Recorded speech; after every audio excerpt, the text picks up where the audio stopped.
losers, this is my channel now. I'm Fox, she, her, and I love me some Fire Emblem. And this is Talon. He, him. And he supports me in my love of Fire Emblem. Yeah, so for Smooch Month, this video is going to be kind of the cousin to the time that Fox decided to pass her judgment on which characters in War of the Spark were, to some degree or another, hot enough to smooch. Just in case you need a reminder, Nicol Bolas can get in the sea.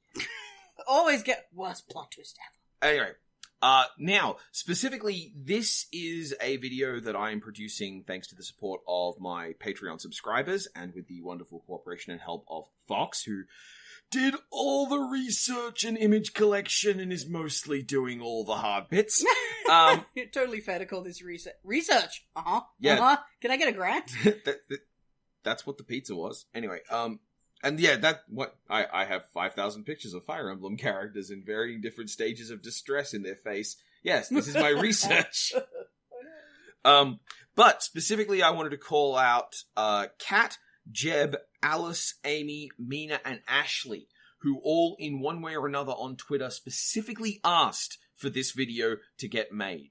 I am incredibly easy to influence, and I am incredibly cheap. If you want me to make something, odds are super good you can get me to make it by just going, come on Twitter.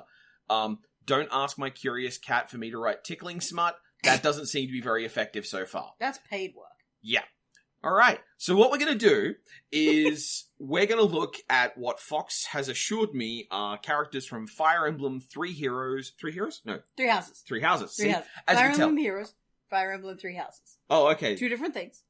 Understandable though, right? Fair and for threat. Oh, for threat. Oh, God. No, that makes complete sense. That reminds me of my favorite video game franchise, The Fourth. It's not my favorite video game franchise. No. This is your favorite video game name pun. I was so mad at The Fourth. You sure were. Oh, mad. Anyway, what? Like, share, and subscribe if Talon should talk about his rage towards The Fourth. There's going to be so many people. I'm going to have to flash up text for that. But what we're going to do is go through art of every single character from Fire Emblem Three Houses, one by one, and see what I know of this character through sheer absorption of my Twitter feed. Now, I'm going to introduce Talon to my waifus. And also, as a point of bias, my Twitter feed is overwhelmingly queer lesbians. So, chances are super good I don't know anything about these beyond girl hot. Is that your Twitter feed is overwhelmingly queer lesbians? Or lesbians who are overwhelmingly queer? Yes. So, without any further ado, these are, I understand, mostly set up in meeting order? Yes, this is roughly in the order that you'll be introduced to them in the game. It seemed as good an order as any, and I didn't want to divide things strictly by houses and just put the faculty at the end. I've left out a bunch of NPCs. I don't know these characters. I just want to underscore this. So if I say something mean about your fave, it's not personal. It's just you like characters that immediately set me off. All right. Some of these people are ding-dongs. Oh, okay. Number one. I recognize this one. Oh, hi. Yes, this is Byleth. This is Byleth. This is the one you, unavoidably are gonna know. Yes, she's the main character, and also I had to look up her corset structure, whatever the heck you want to call that, waistcoaty thing, for the design of the t-shirts I did. Oh, honey, what are you wearing? I understand the blue-haired lord is a thing in Fire Emblem, and that's bluish. Oh, yeah, totally. I mean, it's Fire Emblem. You're gonna play a blue-haired lord or a magical albino. Right. Now, character design-wise, this is a lot like if someone approached the idea of, I definitely want to make an academic, a professor, but I need it to be horny. She is weirdly low-key horny for someone whose expression is basically that all the time. She just looks like there's not a thought in her head, and it's very upsetting. The disconnected collar from the corset, which presents this, line of tit, is... Are you trying to be sexy or not? I don't get it. Oh, it's She definitely doesn't convey sexy as a character. The outfit is definitely trying to be It's sexy. Weird. It's weird, and I have no problem with people finding her sexy. And this is without seeing the spiderweb stockings. But I would like to suggest, imagine putting that on. Especially because that collar doesn't have a seam where the buttons are. Now, what if I told you, as much as this is a cipher, the only fixed character traits we have for this character is they supernaturally do not have emotions. And they are entirely a practical mercenary child. Look, I in fact actually have a couple of friends who are autistic, who are used to this kind of expression, and those people are, in my experience, not at all disconnected from wearing phenomenally horny outfits. Indeed, I find that some of them quite like them. I don't know if we should really equate supernaturally unable to express emotions with autism, but that's not my lane. So I'm now going to get out of it, and if you identify with her, then more power to you. Yeah, I'm borrowing from Corey's position. Shout out to Corey, who I think I got a shout out in the last video too. That's weird. But shout outs to Corey, whose stance is, because autism representation is so null and so bad, his stance is, I will interpret the hell out of everyone. Everyone. They're all autistic. Ha! Take that! Alright. Who the hell's this? I don't know. Some guy. Okay, I know this. This is Franziska von Karma. She's the daughter of Manfred von Karma, and she's the prosecutor in the last stages... Oh, sorry, in the second game. But more seriously, this is Edelgard. She still has Adrian as a girlfriend, though, right? Yeah. So, a couple of things I really like about this outfit, by the way. Militarily speaking, a lot of what she's borrowing from comes across as very Prussian to me. Russia was the empire that kind of predates Germany. It's not quite that simple. Please do not think I'm saying, Prussia turned into Germany. But the Prussian Empire was at its peak overseen by a guy called Frederick the Great. Frederick the Great wrote literal books on military discipline, public service, and the idea of the presentation of your military representing important details, and he's why military uniforms look the way they do and look good. He was also fantastically gay. So, I just think that's a really neat thing to know about, and Edelgard has the shoulder cape, she has the ribbons and pinions to the side, she has these this layer on her shoulder there where you can see there's it's not a brocade, it's stitched in to make sure that there is some freedom of movement in that shoulder area, but it doesn't keep the sleeve from being tight. This is very cool. That said, the open section, it looks like, on the ruff, I don't know if that's meant to be her skin under that. Yeah, that's hard to tell. I did not see that as an open section, even in the game. Now, if that's just her ruff pinned upwards, great, cool. If it's meant to be her skin exposed, that's dumb. That's pretty weird, yeah. Moving on.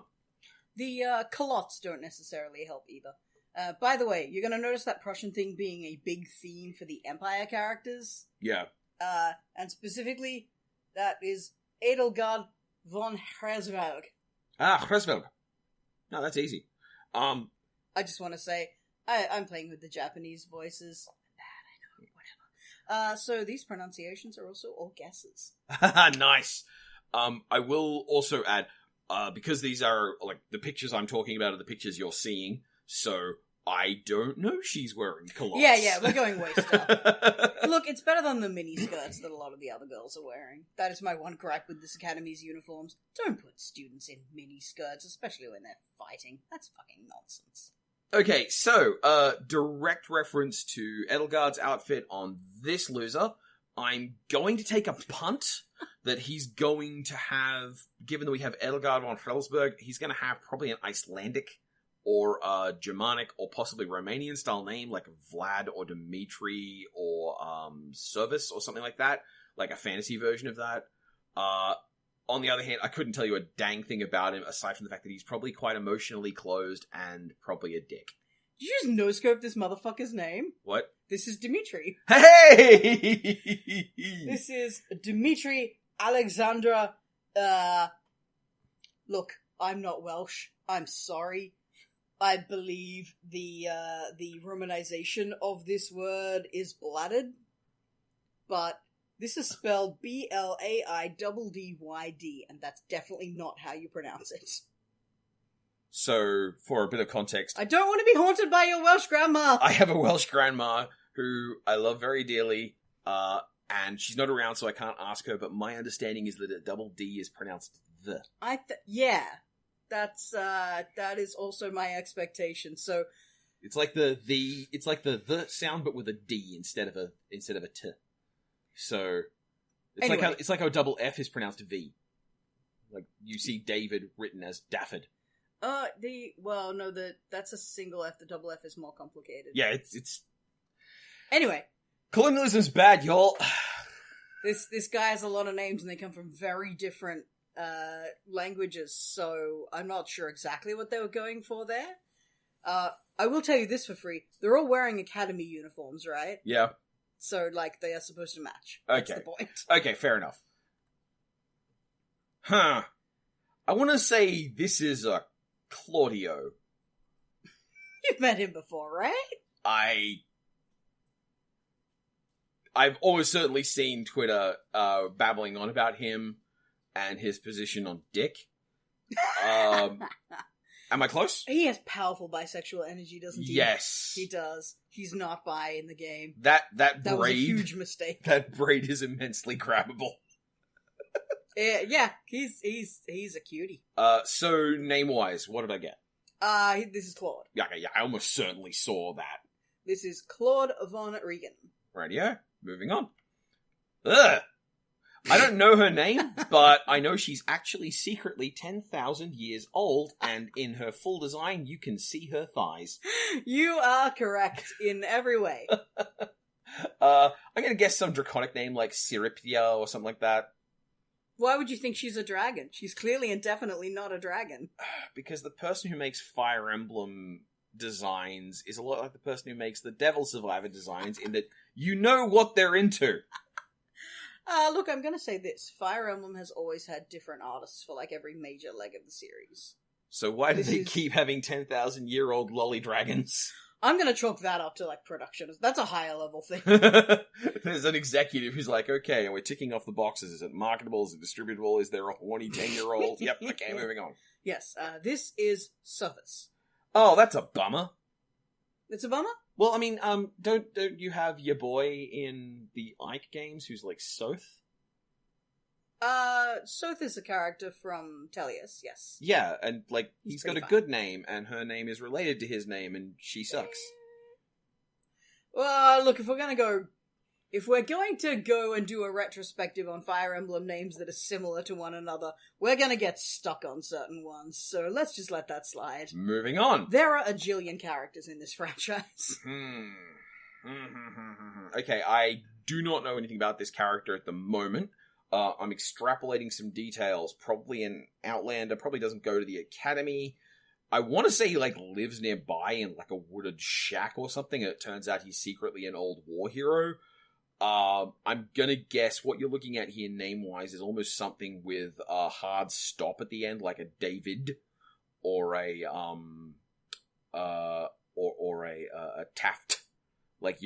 Whatever's going on here, this is a character whose name has a very definite stop. He's probably the Jigen of this game. Oh, Jagan. Jagan. Look, you're remarkably close. Hey. He's not actually playable, but he's in here because he's very plot important. This is Dad. His name's Dad? No. Oh. His name is Geralt. Hey! Toss a coin to your Witcher. Geralt Reis Eisner, apparently. I had to look that up. Nice. Because you can sure as hell bet they do not apply that to your main character. Bit weird. And he is, in fact, a secret war hero. Hey! Does he live in the woods? He doesn't live in the woods. He's a mercenary. Alright, well, moving on then. Oh, wow! First impressions, go. Okay, so what happened here is someone saw Gomez Adams, and then saw Brian David Gilbert and went, oh wow, he's projecting this powerful, cool Gomez Adams energy. I want to do that. And they set up their entire life to aim at that target, and then they turned the cannon around and shot themselves in the face. Oh, wow. I do not know anything about this character beyond the fact that he almost certainly said something racist at Thanksgiving. Savage beating. So, what am I looking at? This is Alois Rangeld. Okay, is he in fact a villain? No, he's a former colleague of your dad, who wants you to think of him as your big brother, and is a goofy doofus who loves dad jokes. Oh! Fix the facial hair. That's Palatina. Accurate, moving on. Okay, no. Just to clarify, there's a certain set of signifiers, especially that you see in Japanese renditions of such things, of goddess. And I don't know for sure, but I'm guessing this character is some sort of supernatural figure, probably the time goddess that Byleth is related to somehow. The one of the things you'll notice that this happens a lot with, anime has certain visual signifiers. Like, my favorite one is the over the left shoulder ponytail, which is the doomed mum hair. and I'm not kidding, this is literally something that, I want to say Adorno wrote about the way that we convey character in people, and specifically mentioned, like, hair over one shoulder, it has a motherly air, but also, it's fatalistic. In this case, you have a big doofy headdress, you have, the headdress continues over into the face, there are flowers in her hair, so there's definitely a whole bunch of, like, this outfit is very supernatural or priest-aired, and, like, she has green hair and green eyes, and nothing of what she's doing looks like anything else that's going on in any other outfits, which means she's out of context. So, that's my rationale for this is probably a goddess. Am I close? Just to add to your description first. Yeah. The headdress you note, I'm going to add to that. That is explicitly a rising sun motif. It's an other culture equivalent of a halo. Oh, wow. Yeah, you're right. Yes. So, yes, she's definitely not a dragon or a god. She's Lady Rhea, the Archbishop of the Church. Cool. And I'm going to say again, definitely not a god. Definitely not. Cool. All right. Don't know much about this guy, but I'm betting something in his dialogue had to get censored for the Western version. This is a guy who speaks lovingly to knives. This guy is extremely sketchy. And what are you going to name him? See, the thing is, I already used Dimitri, and that's a go-to name. It's a very Vlad the Impaler kind of face, Yeah, isn't it? It's a very go-to name for generically threatening awful dude. Vlad would also be in my list, but again, I also already referenced that, so I'm gonna say Herbie, because I want to make fun of him.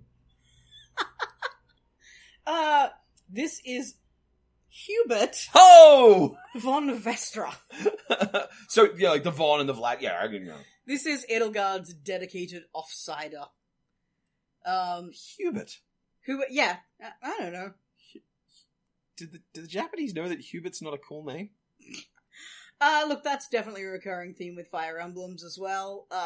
I assume this is the equivalent of us calling every fucking fanime there's a Ken and a Ryu and a fucking Sakura, but they say it's Sakura because they suck. And I assume this is the opposite equivalent. Just sometimes you pick a doofy name. Alright, so, this is a nice sunshiny boy. I'm going to assume at some point he is either revealed to be an odious rich kid, or is actually just as nice as he seems. The orange eyes and orange hair unsettles me a little. Like, that doesn't seem natural, but I'm also guessing that's an anime thing. We just went through, 6 characters with green hair and green eyes. I only noticed Rhea. That said, this character's name, this guy looks like the sort of person where you would flip open the baby names book and just start searching for things that say sunshine. So, probably something with an A at the start, probably an AU if you've got your rathers. I'm also guessing he uses a sword. This is Ferdinand. Good. I'm gonna say Eager, but that's probably not how they're pronouncing it. Mm-hmm. But A is the Greek ligature. You pronounce it E. Yep. It's well established. Yep. And, well, he does use a sword, but he also uses a lance and an axe and rides a horse. He is a fancy boy. Yeah, absolutely. And he is indeed acutely aware of his nobility. Hey, so he's a rich kid? He is a rich kid, but he's also that nice. He's the kind of problematic rich kid who's like, it's a noble's duty to take care of the common folk. He's a Laurel. Cool girl. Laurel is more class aware than that. Deep cuts here for anyone who played City of Heroes with us 7 years ago. Laurel has attended a social studies class, god damn it. The classes at this academy only includes things like swords and setting people on fire. I like this class. Alright, we moving on? Yeah, let's do. Oh, this is a sweet look. I think I might know her, or I know her sister if she has one. She's dating an assassin with a choker. I have no idea what you're talking about now. This is like, there's a knight assassin pair in this. Oh, yes. And yes, I okay. think this is the knight in that pair. Pretty serious, probably very dour, probably one of your, serious girl study types in the context of this. I'm going to guess, especially based on the number of names we've had like this, it's definitely going to be a Germanic name. It's probably not going to be an F. Actually, no, it probably will be an F because we're going alphabetically. No, we're not. On the other hand, I could definitely see her as a Francine. Alright. This is Linhard von Hevering. He's my waifu. Hi! He's pretty hot. He's extremely hot. Unfortunately, he kind of ruins his hair in his adult form, but we'll let that slide because he's so very pretty. Yeah. He is a nerdy soft boy who just wants to take a nap and would like everybody to please stop making things difficult for him. So definitely got the sad study element going on. He's not even sad, he's just sleepy. He just needs a break. Yeah. He's a big mood. Yeah. Well, he's hot as hell. He's the only one for whom I have finished his romantic ending of the game. And it is literally like, I fantasize about when you are done with all your work so we can just go and nap in a field forever. Nice. Big mood. Big mood. Okay, well, that one I think is an example of me just completely getting it wrong. I like that one. You were doing so well. You did get a Germanic name again, I'll give you that. At this point, that's not really anything subtle. And we're effectively starting with Edelgard's house, which is the Empire. Okay. So you're getting a lot of names along the same theme. So I know this guy. Yes? This is Caspar. Oh, you do know this guy? Yes. Specifically, I know this guy because... I thought this was a joke. No, because Kat, who is one of the people who asked for this video to be made... Hi, Kat. Kat suggested that Caspar projects trans boy energy. Ooh. And this led to me getting a couple of pictures of Caspar and doing some checking around and doing like, what's the best one I could do for this, and doing some edits and giving him a trans flag side shave in his adult form. Doesn't he have a side shave in his adult? He has the side shave, so. but like colouring it. Oh, properly, you can, okay, yeah. Which meant I have looked up a little bit about Caspar, and like I agree, especially given how like the but like this picture of Caspar is a cute boyish boy, and Caspar grown up is very trying hard to be clearly masked. Like there's a lot of not projection is not the right word, but like there is this thing I've noticed amongst trans masked dudes where they will note that like you have to be clear. One is expected to present hard. Yeah. And that's just a thing that I've noticed and yeah. By the way, this is not me trying to speak for it. This is me mentioning a thing my friends have mentioned, so I could be completely wrong. Oh, that seems like it really checks out. Like, Caspar is all about, like, fighting and being very... Caspar is all about very deliberately masculine elements, and is at the same time a deliberately cute, young boyish design. So I feel that could definitely add up to that. I wouldn't fight that. So a similar example, by the way, for this kind of thing is Cyclops from the X-Men. Yeah? Where I've heard a couple of different trans dudes mention that Cyclops is very easy to identify with, particularly with the attitude of, I can't mess up once. Ah.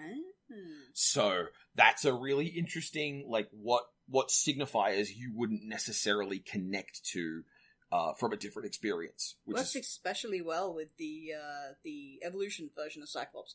The best version.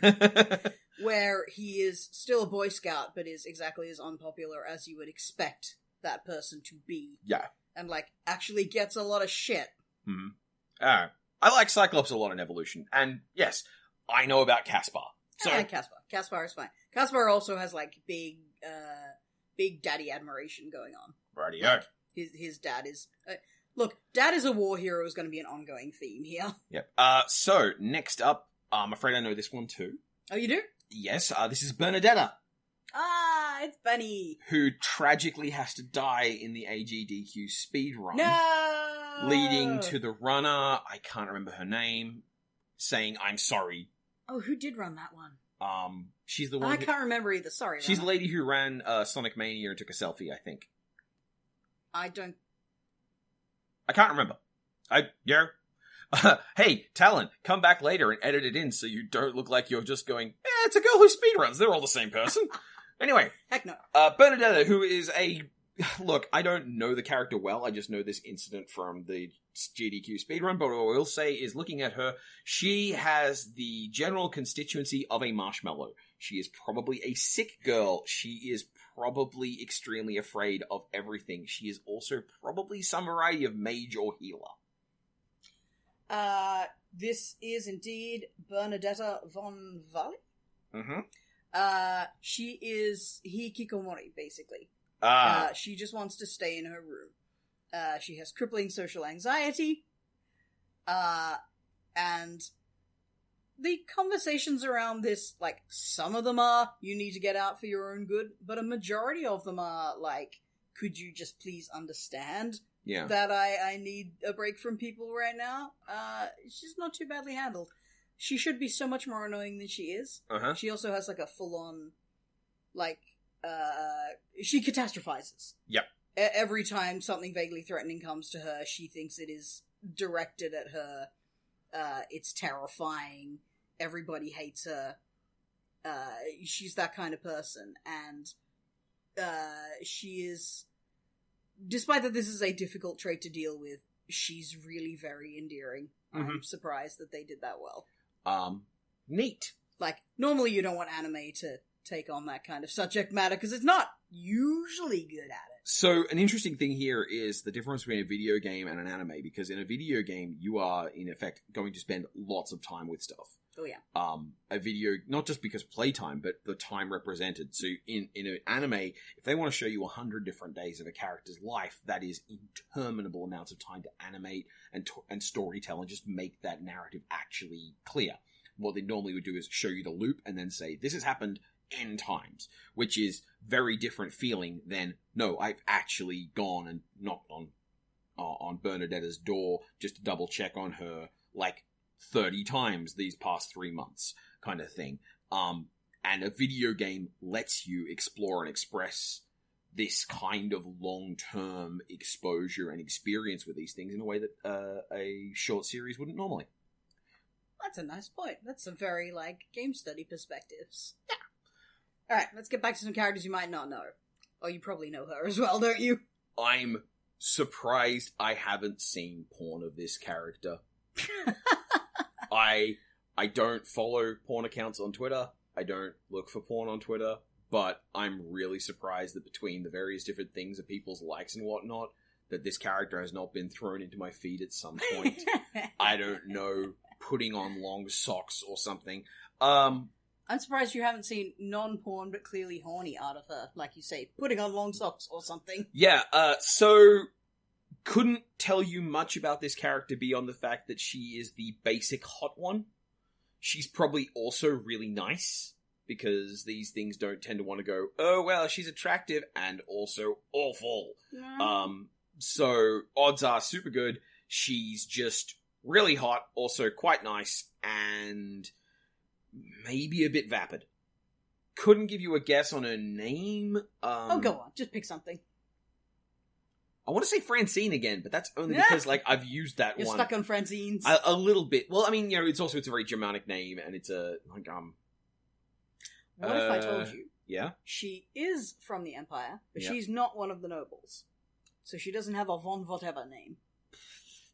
Well, you might notice I haven't tried guessing any of the surnames, because they're all goddamn nonsense. She doesn't have a first name that would go with one of those surnames. Okay, so she's an out-of-context character, which means she might have an out-of-context name, which means, you might wind up with something weird like Ozma or Dorothy or, Erin or something like that. Like, something that's not like anything else you've heard.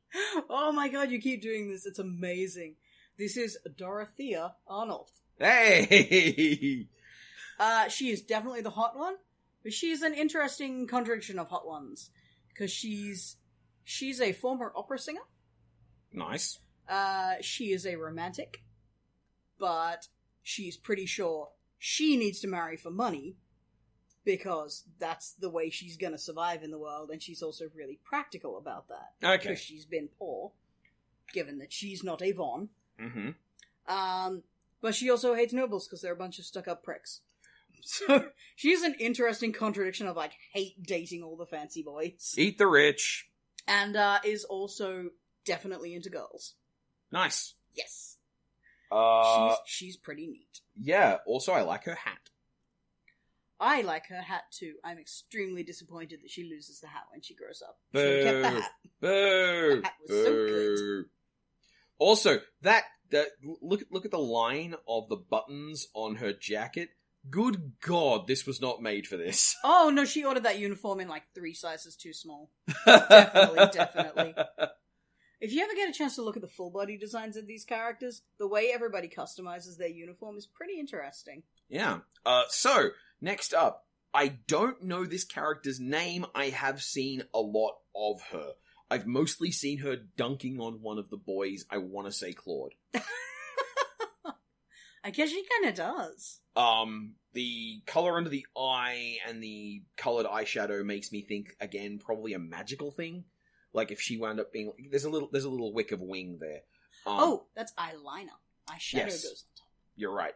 That's my bad. But the shape under the eye, that would normally be used as a signifier of something, forgive the terminology, but tribal in an anime. And the braids would push in that direction as well. But I'm going to stick with my first guess and say that she's a mage. Okay. And what are you going to call her? Let's say Ruby. Well, I'm glad you didn't no-scope another one. This is getting kind of creepy. Well, remember, I have been getting exposed to a lot of stuff in this. This is Petra McNeary. She's not from around here.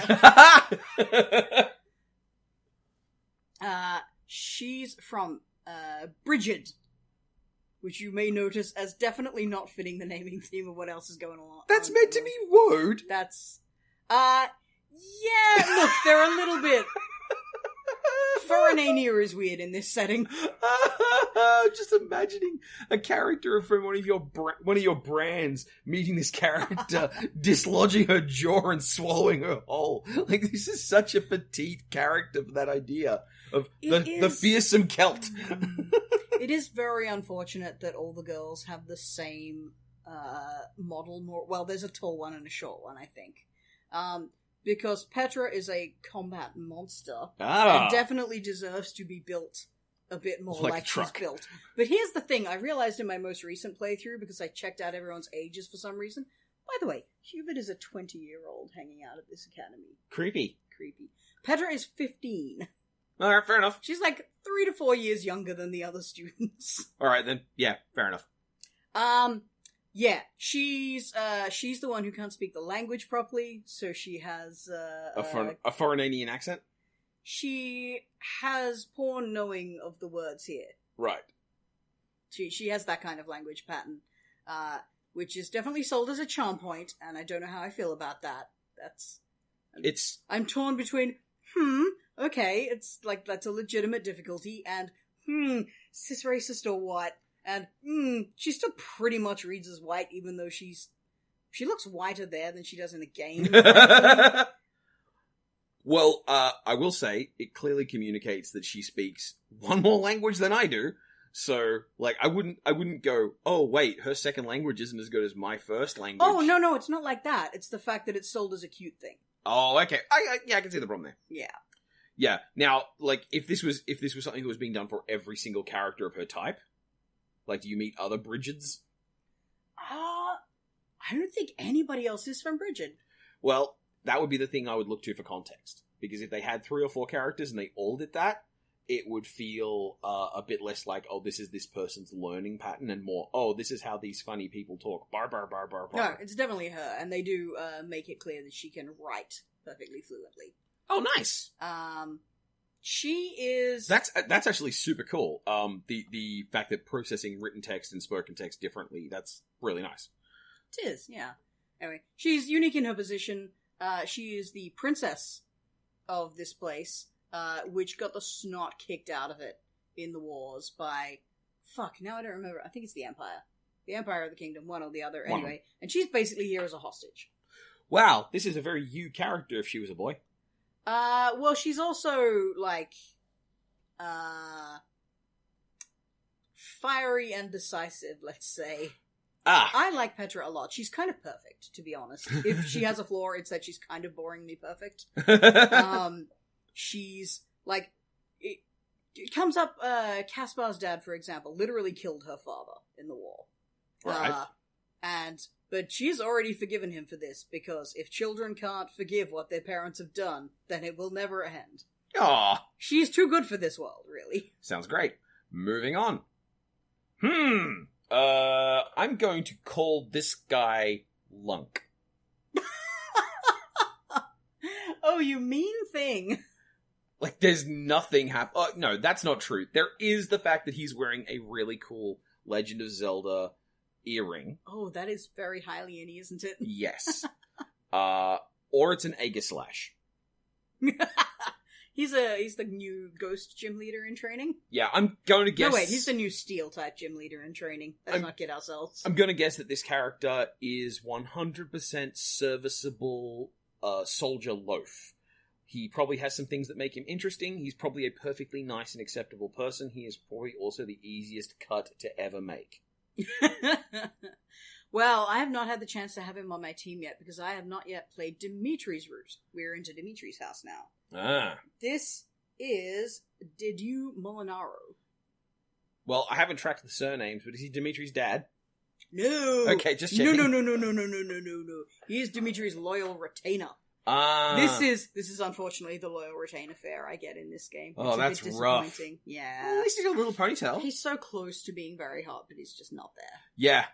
The fact that he's got a mullet, he actually has a mullet. Look, that is cut short up front and pushed upward, and in back he's got a ponytail. Yeah. If he undoes that ponytail, this dude is ready to join the cast of Styx. Never undo the ponytail. Never undo that ponytail. Anyway, he's a good and loyal character, and we like him. I wish he was hotter because I'm trash, but he is an example of the game actually acknowledging racism, if in a very heavy-handed way, because he is also not from around here, you might be able to tell. In fact, he's from that place where you can't trust any of those people. If I were you, I would stay away from him. Those people are always trouble. Wow. Yep. That sucks. Sucks for him. Not saying, oh, it sucks that they put racism in their game. Just like, wow, it sucks. No, it's good that they acknowledge some racism in their game, and it's not strictly fantasy racism this time either. Because, everyone hates the people who can turn into lions. I mean, it's still racism, but it's very, elf prejudice racism. It doesn't translate to real world racism at all. Not. This is Digi was just a human who's brown. Rightio. And our country had a war with him sometimes, so we don't like them people. Yeah. Alright, moving on. So he's hot. He is hot. I'm guessing looks at him if this was an RPG, I would be like, oh, so here's an alchemist. Look at that fancy bun. Or here is the guy who is in charge of taking care of my warehouse, or possibly the person who oversees my fortress full of hot friends I've recruited, and also 5 squirrels. You're saying he looks like an administrator? Yes, he's definitely got some administrative air to him. Particularly, I like the fact that he's not wearing his collar done. That has a lot more of a I work for a living air when you combine it with the waistcoat. Remembering that these are all uniforms. They are all uniforms, but the fact is that like lots of other people have had their collars done or buttoned and whatnot, and this guy does. Well, I'm assuming this person does not. Ooh, he'd be a hot lady. I'm going to guess. Okay, so you will never guess this name. This name is just wrong. I want to say it's something cat-like. I want to say he's got a name, like, there's a whole range of different Japanese names that relate to cats, but also there's a couple of ones in the West. I can't think of any off the top of my head, right now. But I would not be surprised if he had a name that was, this is awful. The names springing to mind are Heathcliff and Garfield.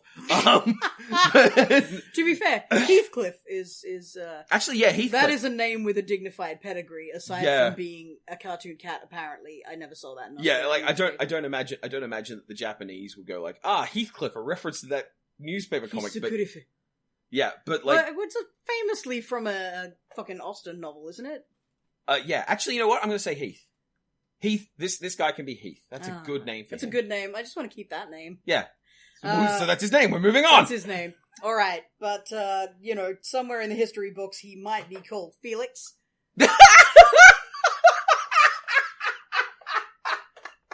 Which I have to give you the points for because while that is not a cat-related name... Felix the cat. People constantly use it as a cat-related name because it sounds like feline.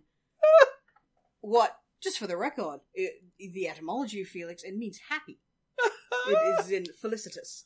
And if you know this miserable fucker... Is he in fact the administrator who is tired of your shit? No, he is a lone samurai.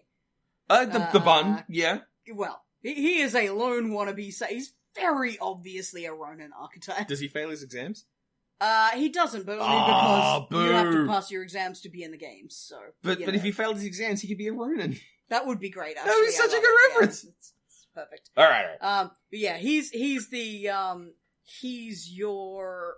What's the word for, He's like a Blood Knight character. He wants to fight for the sake of fighting. That's the only place he finds meaning. His older brother was a noble boy who died for his nobleness, and now he's all butthurt about it. By the way, now he's a precious, delicate baby. I like this boy very much. So now knowing that his name is Felix, there's a thing that the podcast don't get, like the listeners don't get to enjoy, which is the expression on your face when I was fishing for names and I said Heathcliff or Garfield, and it was like watching trains collide head on. Yes, I definitely made that face. He's not lying. Felix Hugo Fraldarius, by the way. His name is terrible. Wrong name. Name is wrong. Okay, so here we have, what are you doing on a battlefield? I have a bit of an awkward thing here in that I have a friend who has used this picture to represent their character in a role-playing setting. And that means that I'm trying to remember if it was Ash or Char, and, yeah, that's the name that I associate with that. So, I'm guessing Sweet Cinnamon Roll probably steals from the kitchen, but is doing it in a well-meaning way because he's got to feed some puppies he found out back. You got the soul read on this boy. Yeah. This is Ash Uber. Well, probably was using the same name with the picture. He is a Sweet Cinnamon Roll. Yep. He was a thief, but only because he had family who wouldn't survive unless he was a thief. Yep. And he was adopted by a kindly noble who believed in the nobility of knights and such, and now he wants to be a knight. Because that's what a good person would do. That's great. The sweetest, cuddliest boy. He's definitely next on my marry list. Interestingly, he is an example, an evolution chart, where the next step along is a Talon boy, possibly called, the Thief Prince or something like that. Anyway. Well, definitely, because some mean shit happens to everyone in this story, but his shit is particularly mean. And there are definitely flashes of a Talon boy in there. By the way, the thief angle, note the hood. Yeah, he's got a hoodie. Is that not cute? Hoods are super cute, but also Hood is one of the all-purpose fantasy way to communicate up to no good. Oh, yeah. Note that if he had the hood up, he'd look a lot like a thief, but because he has the hood down, he looks like a boy on his way to soccer practice. And also, just conveys someone who occasionally needs to withdraw a little bit. Yeah. You'll notice Bernadetta had a hood as well. Yeah. Team Hoodie! So... Oh, hello. This is Claude again. I'm going to guess... Okay, so I'm guessing this is the generic nice boy of this grouping. He's probably your all-purpose sunshiny hunk. I'm going to bet he probably starts out saying something kind of sexist, and you can get to smack him around about it a little bit just to teach him a lesson, and then he's all chastened. He's like, oh, well, I guess I've learned my lesson, and now, in fact, I'm going to be pure and good. But also he does look like the kind of person who wants to steal the neighboring house's mascot as a prank bro. I'm going to guess... You know what? I want to say that this guy's got a really out there name, like Wick. And it's got like a Y in it. He's surprisingly close once again. Hey, alright, what do we got? This is Sylvain Jose Gautier. There is a Y in it. There is a Y in it. You're Yeah, not wrong. and Gautier. Yes. So we've moved away from France. So we moved away from Germany, now we're in France. Now we're in France. Yeah. That's, Sylvain is also French, so yes, entirely. Don't know where Jose comes from, but whatever. Maybe there's a French version where you pronounce the J or something, I don't know. Anyway, he's a fucking wanker. Is he the worst? What's the name of his ability? Philanderer. Oh, he's one of them's. Okay. He is a playboy, who just doesn't see why girls don't understand that he's dating other girls at the same time and hasn't mentioned it to them. Because, surely she'd like to date someone else. A poly boy in a mono world. It's rough. You gotta communicate these things, man. Yeah, the problem, there's nothing wrong with being poly, but there is a problem with being an asshole about it. He is an asshole about it, and one of the things I love about this game, actually, is that in various conversations, people call him on this behavior and say, no, actually, this is not how you act if you love women. This is how you act if you hate women.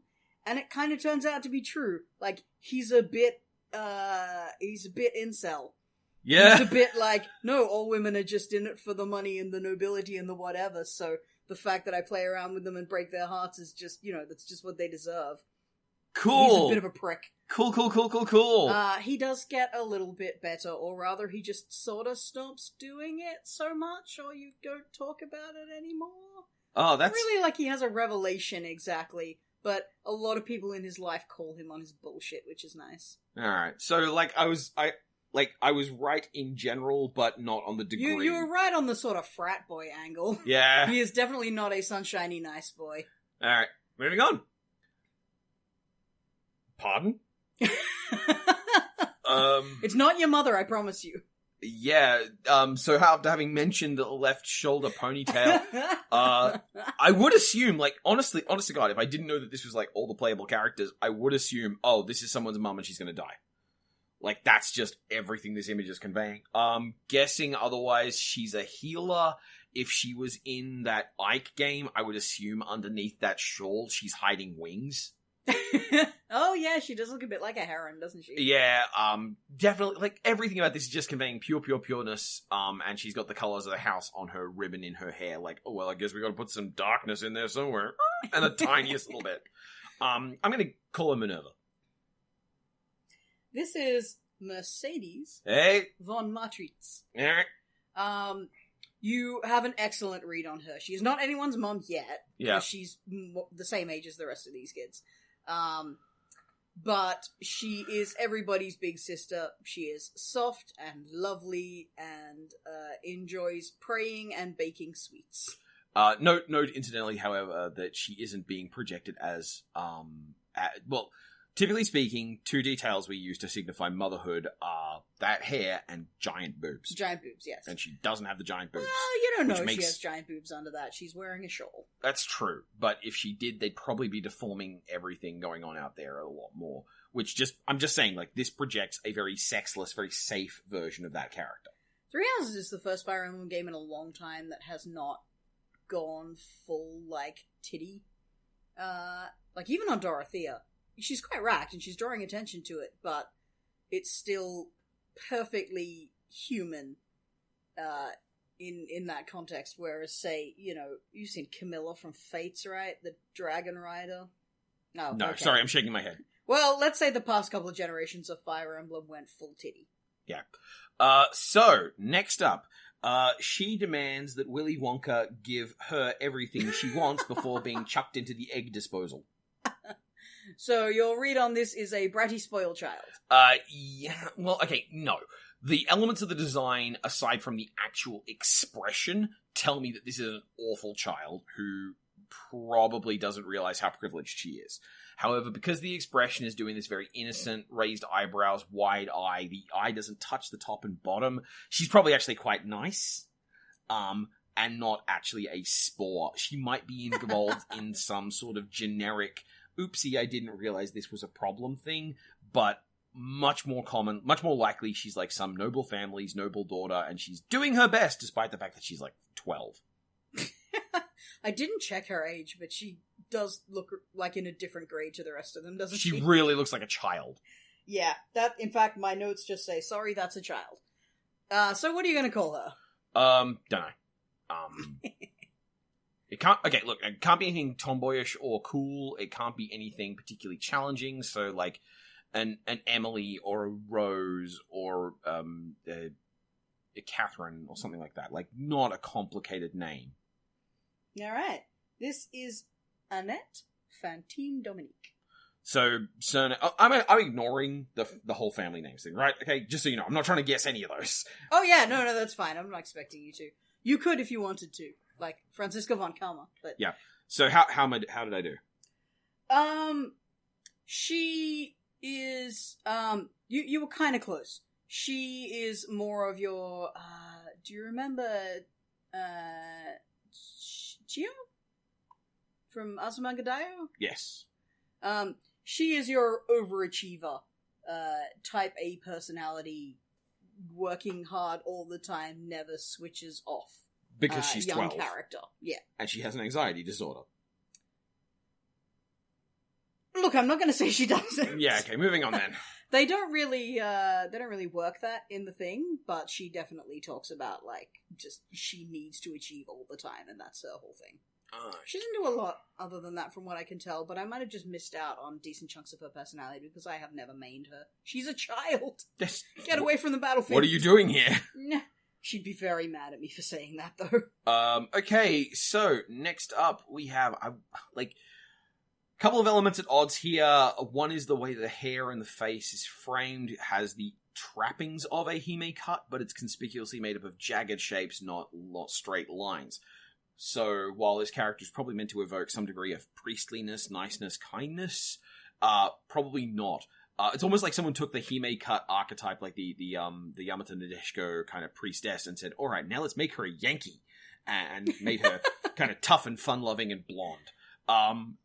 Typically speaking, there's a tartiness to blondes in this kind of thing, and because the hair drew my attention so much, I'm going to guess. Like, I'm not saying like, yes, the class slut. Blondes put out. But, definitely probably more flirty than her compatriots. You can't actually see a lot about how she's wearing her uniform in this shot either, which would give you a lot more information, I think. Well, I can see she's got her collar done, and I can see she's not showing off any of the titty. So odds are super good she's not particularly boobs o'clock, the way the Dorothea is. I'm going to put it out here that this is a Hannah. And I'm going to put it out that she is, again, in that middle of the pack, clearly someone's waifu, but nothing that makes her stand out to you. This is Ingrid, Randall Galatea. Her name's a bit weird. I like Hannah. I think that's cute. She's definitely not the flirty one, though. But that pose kind of makes it look like she is, doesn't it? Like, that's a bit coy. Which really doesn't suit her at all. She is a straight-laced wannabe knight. Okay. Who is... Named Ingrid, you say? Yeah, that's the thing, man. Who would have thought? who is torn between the need to get married and ensure the success of her house, and her need to lance the fact people that she in wants the to be face. a knight. Yeah. Yeah.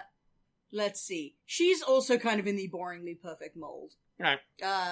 She's the childhood friend of Sylvan, and she calls him on his bullshit, which is nice. And also, apparently, she eats like a pig, which I appreciate. Hey, it's a cute quirk. I like that. I'd like it more if it showed up on more with more body diversity in general. True. She is skinny as a pin, just like all the other girls. But I do generally like, hey, these people have different body types and they eat differently. So, like, if there was like a big if there was a fat character who didn't eat tons and no one was like, oh, you're eating too much, and it wasn't like, oh no, I've got to diet all the time or I get fat. It's like, no, it's just like, no. He just doesn't eat a lot, and that's okay. And that's why, and he's not shaped that way because it's a simple matter of like calories in, calories out, because that's not how it works. Yeah, it would be nice to see that a bit more often. You know, big characters are always big eaters in media. Yeah. So next up we have Hello. a villain from a 90s anime Accurate. with an extremely uncomfortable dub Connie scene in it. Yes, this is Toga Kiryu. This guy has some filler, some Black Rose arc energy from Utena. This dude looks like he's the kind of person who saw Escaflowne and was like, yes, that's a great way to get back at people. This is a dude who unironically tells me, oh, I love Code Geass because I've always identified more with the villain, and expects me to not dump him in a bag of sour cream. Like, this guy is sketchy as hell. He makes Hubert look safe. This is the guy who, when he opens his mouth to smile, you see all his teeth are wrong. You just got one line going from, there's no parting line between the teeth. Like Shinji from Bleach. Oh yeah, he does that, doesn't he? Yeah. So, I'm gonna go for something really Germanic. I'm gonna call him Ostren. Ostren. Because there's no way that's his name. I mean, you're right, but you're not wrong, but come to think of it. Alright, this is Lawrence Hellman Gloucester. Gloucester? Hellman? I want to hear this guy with a Gloucester. I want to hear this guy with an up north accent. Anyway, so I prefer Code Geass because I identify with the Vin. That's not a Gloucester accent, by the way. No, I was going to try and do a rejoinder with something that Lawrence would actually say, but I don't trust my ability to do that accent. Alright, so is he scum? He is your basic upper class wanker. Alright. He is getting the C. Acutely aware of his nobility, but unlike Ferdinand, he's not usually nice about it. He's incredibly self-important about it. We're in Claude's house by this stage, and his whole thing is like, well, it shan't do for this place to not have some nobles running things. I'd better stay here and make sure you don't do anything sick. Yeah, get in the C. Get in the C. He also, your support conversations with him as his teacher revolve around him making unwanted advances on female students. Unlike Sylvan, he's not a playboy. He's a creep. Just understands that this is what nobles do, and any girl at the academy should be delighted to receive an invitation from him, even if he has to send several of them in a row. I sent you an invitation. Please respond. He can't possibly understand that these complaints might be genuine, so this is someone trying to sabotage his reputation as a noble.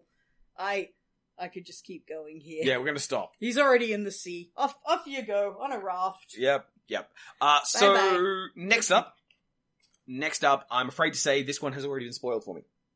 This is Raphael. Oh, you've met Big Chungus? I have met Raphael because in a discussion of bimbos and himbos, Raphael came up as an example of a thembo. People read Raphael as non-binary? I do not know why. Someone just said, well, here's the iconic thembo on Tumblr. I don't know the character. I just know the name is Raphael. Great big, massive, hunky dude. Or, well, yeah, I guess, based on what I was told, non-binary. But also just enormous and sweet and not very thoughtful. Like, not very thinky, but very thoughtful. That is accurate. He is the son of merchants who died. Oh, sorry, full name. This is Raphael Custon. He is the son of merchants who passed away, and he has come to learn to be a knight because he has to take care of his big family of younger sibling. Well, Yep. no. Actually, I don't know if he's got a big family. He's got a little sister he cares very much about. Well, based on the size of his shirt, yes, his family is big. Even though he is hopelessly bad at all the thinky smart stuff at school. I have no fucking idea where people get an NB read off of this dude. He is about as dude as you can be. But, you know, hey, I can't be disproven, I guess. I will dig into that and see if there's more on this that I can find out. I'm not gonna use they, but you can. Yeah. Like, I will also say, you. it's a really basic point of character design, but look at the shirt. Oh, yeah, yeah. It's so obviously, I am too poor to have a shirt that fits properly, and also, I'm enormous. But also, I'm not the kind of person who thinks I could just fix this myself. Or I could unbutton the top button, and let the other ones have a little more slack. Anyway, there's a whole bunch of different things going on there. Yeah. He's a nice boy. We do not dislike him. Okay, so next up, we have, I want to say again, an alchemist. Or an artificer, or someone who possibly is building a Doom machine in the basement, and you're meant to be surprised by it. That's the dark timeline. I can't get a gender read, so I'm going to guess.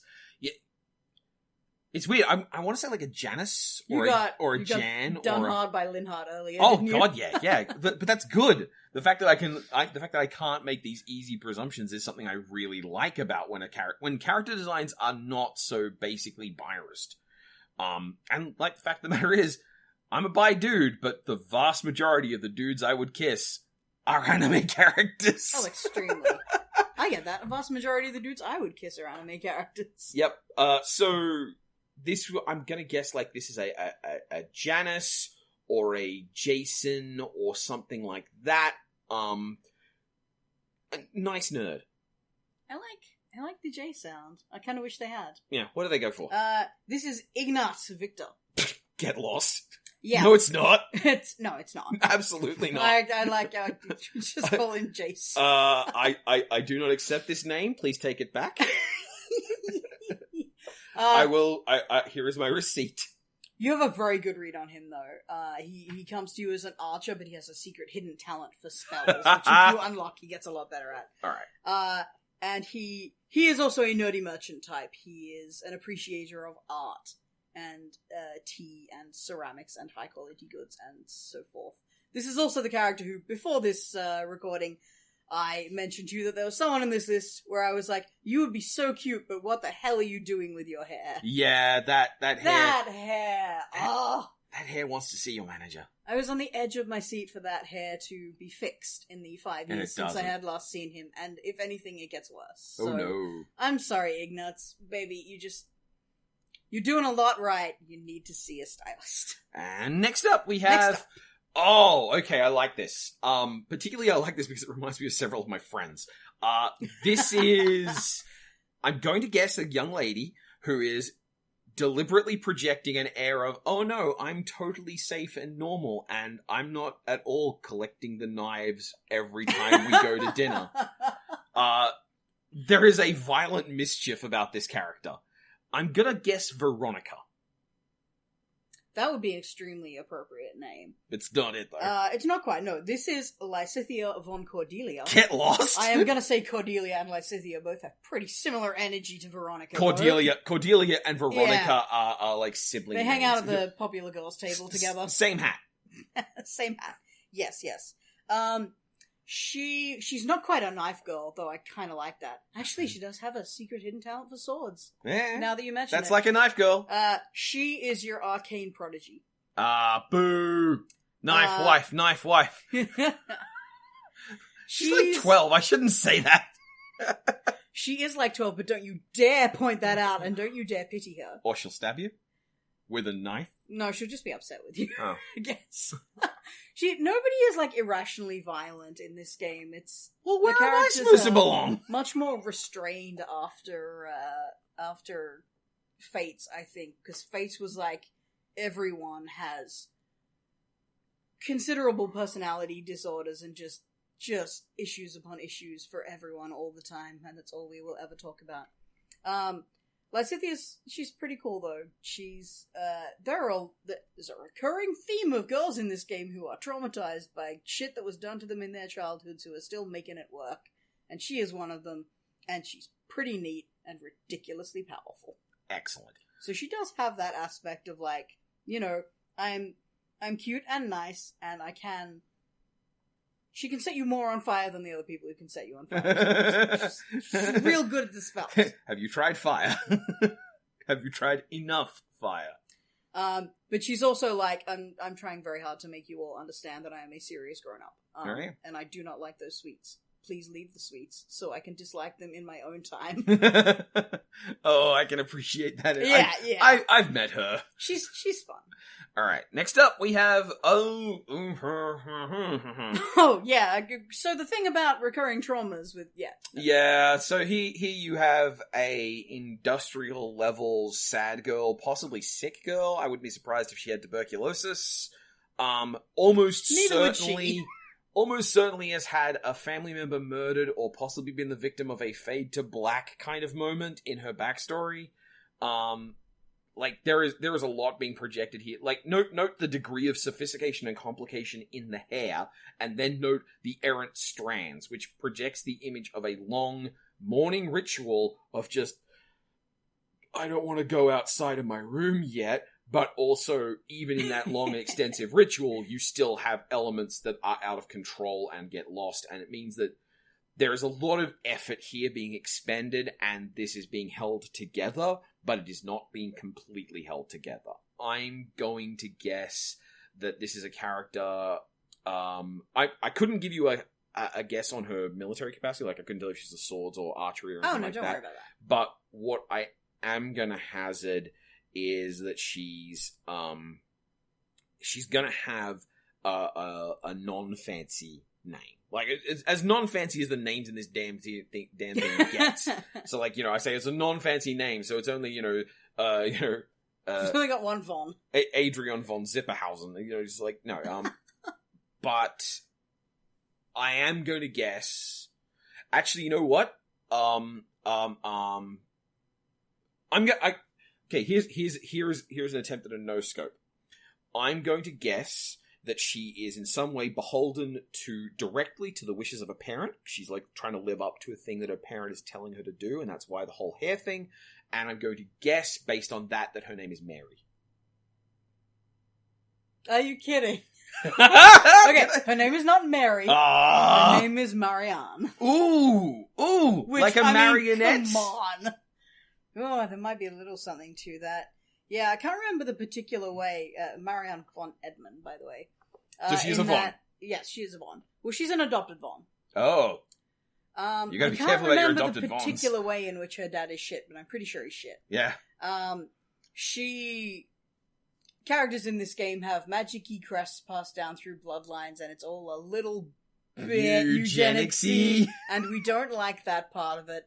But a lot of the game is about dealing with why that might not be a good thing, especially if you base your nobility around that.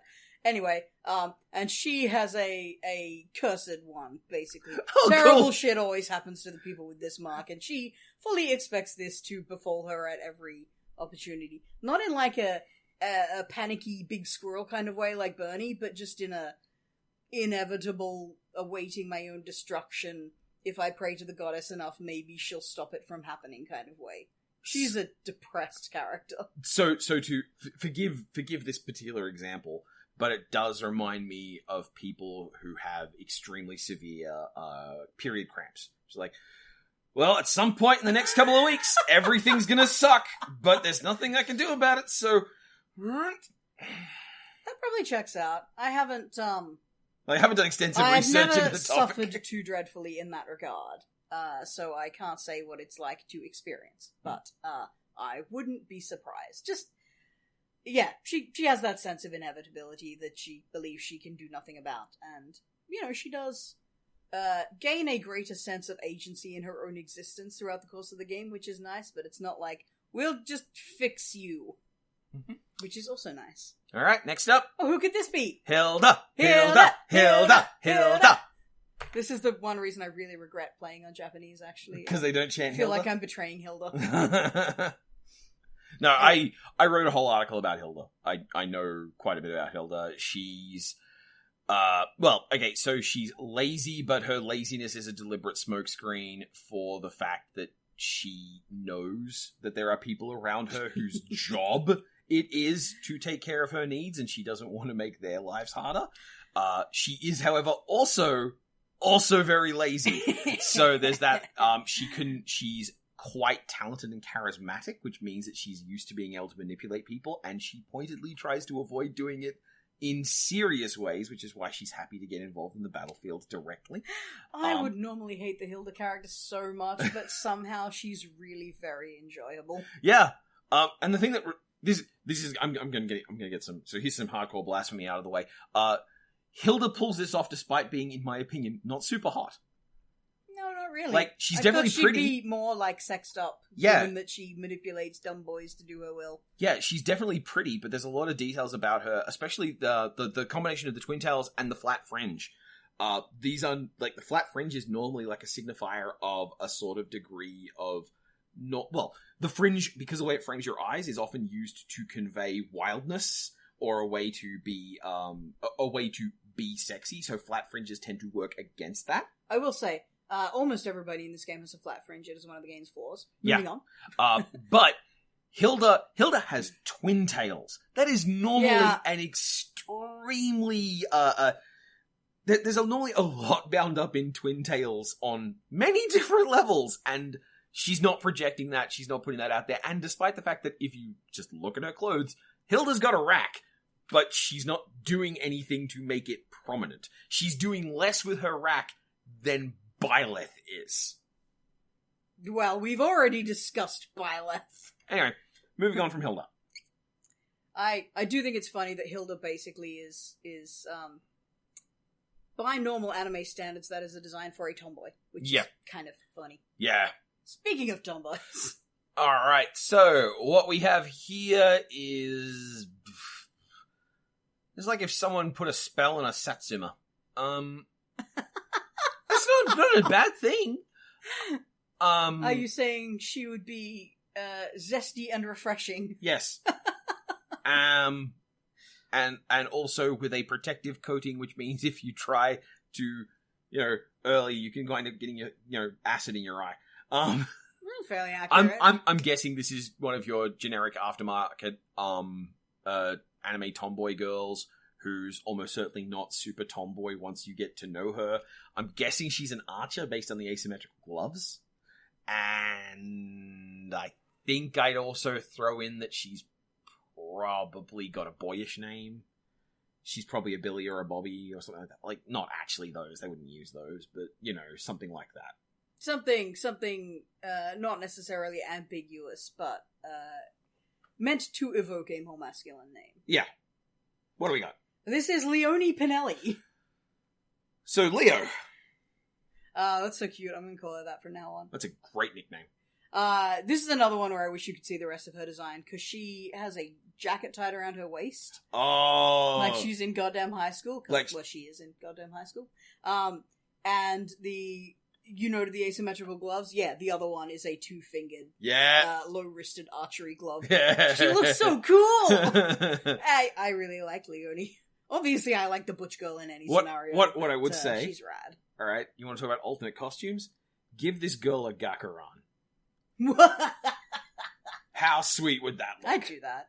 Alright. We're going to talk more about Leone first. Okay, yep. Her village was saved by your dad when she was little. Oh, so she thinks he's just the bestest ever, and she vowed to be his bestest apprentice. She's a little bit pissed off at you for being his actual kid. But she still thinks she can beat you. Awesome. This does unfortunately lead to a really weird support conversation where they lock it to after a very tragic event, and then she just comes at you and is like, murder! And you're like, bitch! You could save this for another moment! It's very rude. Also, when she ages up, she has the over-shoulder hair.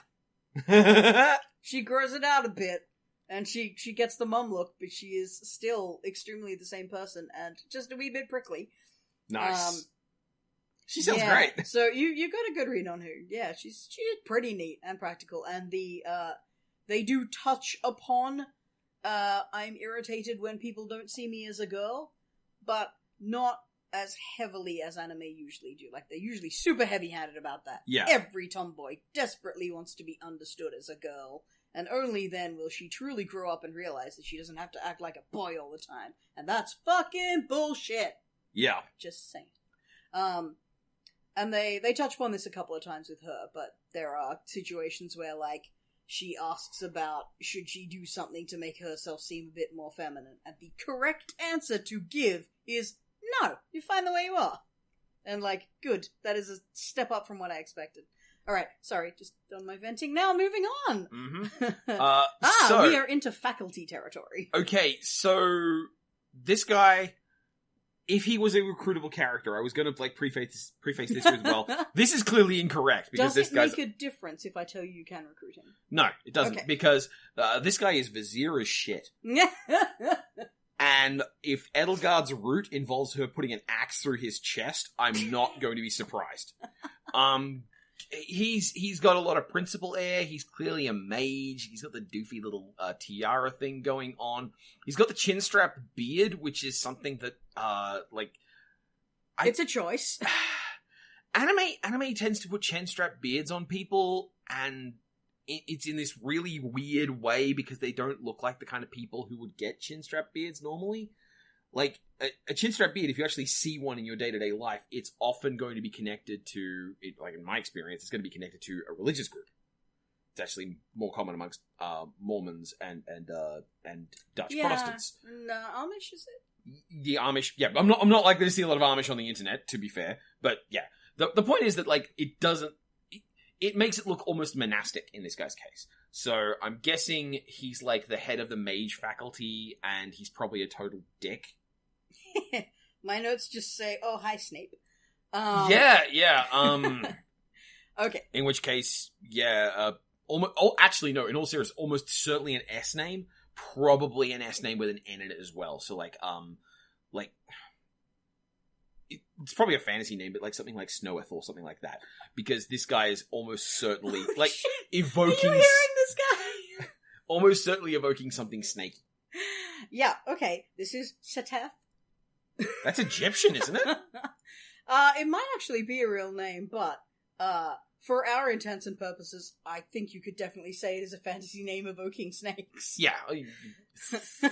He's not actually a villain, but he is essentially the headmaster of this school, which is a religious school, so, like, monastic and faculty, yes, both correct. Me doing the Korra gif.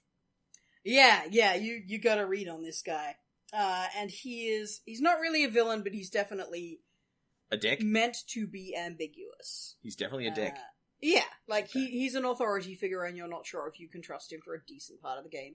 And you may or may not put an axe through his chest, depending on which path you're on. Well, you know. Usually not. I say this as someone who does technically work for a headmaster of a school. I'm not actually inherently in favor of putting the axe through the chest of headmasters. Okay. But this guy's sketchy as hell. Spoilers. If you go on the path where you decide the church needs to be destroyed forever, yes, you kill a bunch of church people. Yeah. Like, big fucking surprise. Alright. Also, yeah, kind of a dick. We'll talk about that later when we get to another character. Okay. So we're good? Yes, moving on. Holy nuts! This is this lady. Okay, I don't You've remember her seen name. Her in memes. I've seen her in a It wasn't a paper, but it was a technical article explaining the way they did body diversity in Fire Emblem Three Houses, specifically boobs in this game. It's all the same body model, and they just have a value that they give it to multiply boobs, and she has 200% boobs. Right, and that's what I mean about this compared to previous games in the series. Because if that's 200% boobs, this is still a world of fairly practical boobs. Yeah, so I'm like she's got like a Mary Angelou kind of, like Angela or Giselle. She really does look like an Angela, doesn't she? Yeah, or a Giselle or a Liara or something like that. Like this is someone who does want to see your manager. She has like a slightly fancy old lady name. Yeah. And, like, obviously she's a teacher. Obviously she wants to be the hot teacher. Like, this is a deliberate choice of boy, aesthetic. does she. And, yeah, like, that's all I got. Like, she's probably perfectly nice. You're not wrong. This is Manuela Casagrande. You remember how I was giggling at, like, geez, why don't you just name the character exactly what her personality is? She is an acquaintance of Dorothea's, because she is also a former opera diva. Ah, yep, okay, yep, Hence, that makes sense. Casagrande. Yep. Yeah, so and yes, you're exactly right. She is the hot one, and more importantly, she would very much like the students to continue thinking she is the hot one, because, you know, she's a lady in an anime past her 30s, so she's a hideous old hag, clearly. Yeah, okay. I do wish she would do something about the hair. Once again, I don't love the hair. The hair she is also a perfectly nice person, apart from being just lightly inappropriate. The hair is very archetype, though. Yes. You'll never guess. She's also a lush. Oh, wow, yeah, I know. Hugely surprising, yes. I know you have those tea parties, and I'm just imagining now this custom animation of her while she's talking, just quietly a nip in there. just taking a flask and pouring it in. That would be amazing. Yeah, she's also kind of a hot mess, but she's pretty delightful, to be honest. Look, if I couldn't like hot messes, where would I be with my life? Don't take that as a comment on me. No. You're a very compact, high-impact mess. I'm kind of a lukewarm round mess at best.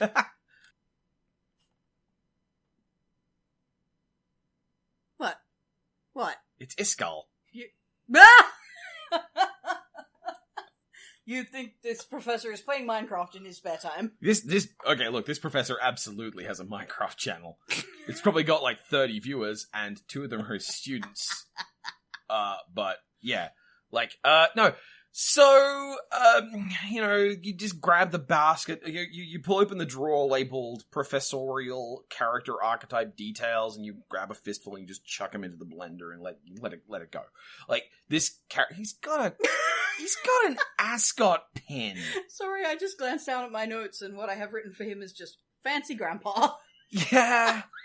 like, okay, I want you to observe just the number of different small objects on this character's design. He has a pocket square. He does. He has a monocle. He has a monocle clip Yep. that he wears on the outside of the jacket. He has an ascot, and he's wearing an ascot pin. And I don't know if that's like a really stiff scarf, or he's just wearing a super high collared coat, but either way. It looks like a scarf to me. Like, this is a guy who layers. I'm gonna give him a name with a name like an H, like, honestly, the name that springs to mind is Hohenheim. He's definitely cut from the same cloth. Ah, yeah. You could walk straight into Full Metal Alchemist. But that said, if his name was something like, I really hate these little moments where my brain suddenly fires off and I can't think of another name other than Hohenheim. Yeah, commit to Hohenheim. No one's gonna fault you for that. I would say he's probably something that can be called Harry. That hairstyle, that doesn't happen naturally. Oh, no, He's carefully gelling that. This is a man who knows what pomade is. Possibly, it could also be a cowlick. That said, I will say, whatever it is, it can be abbreviated to Harry.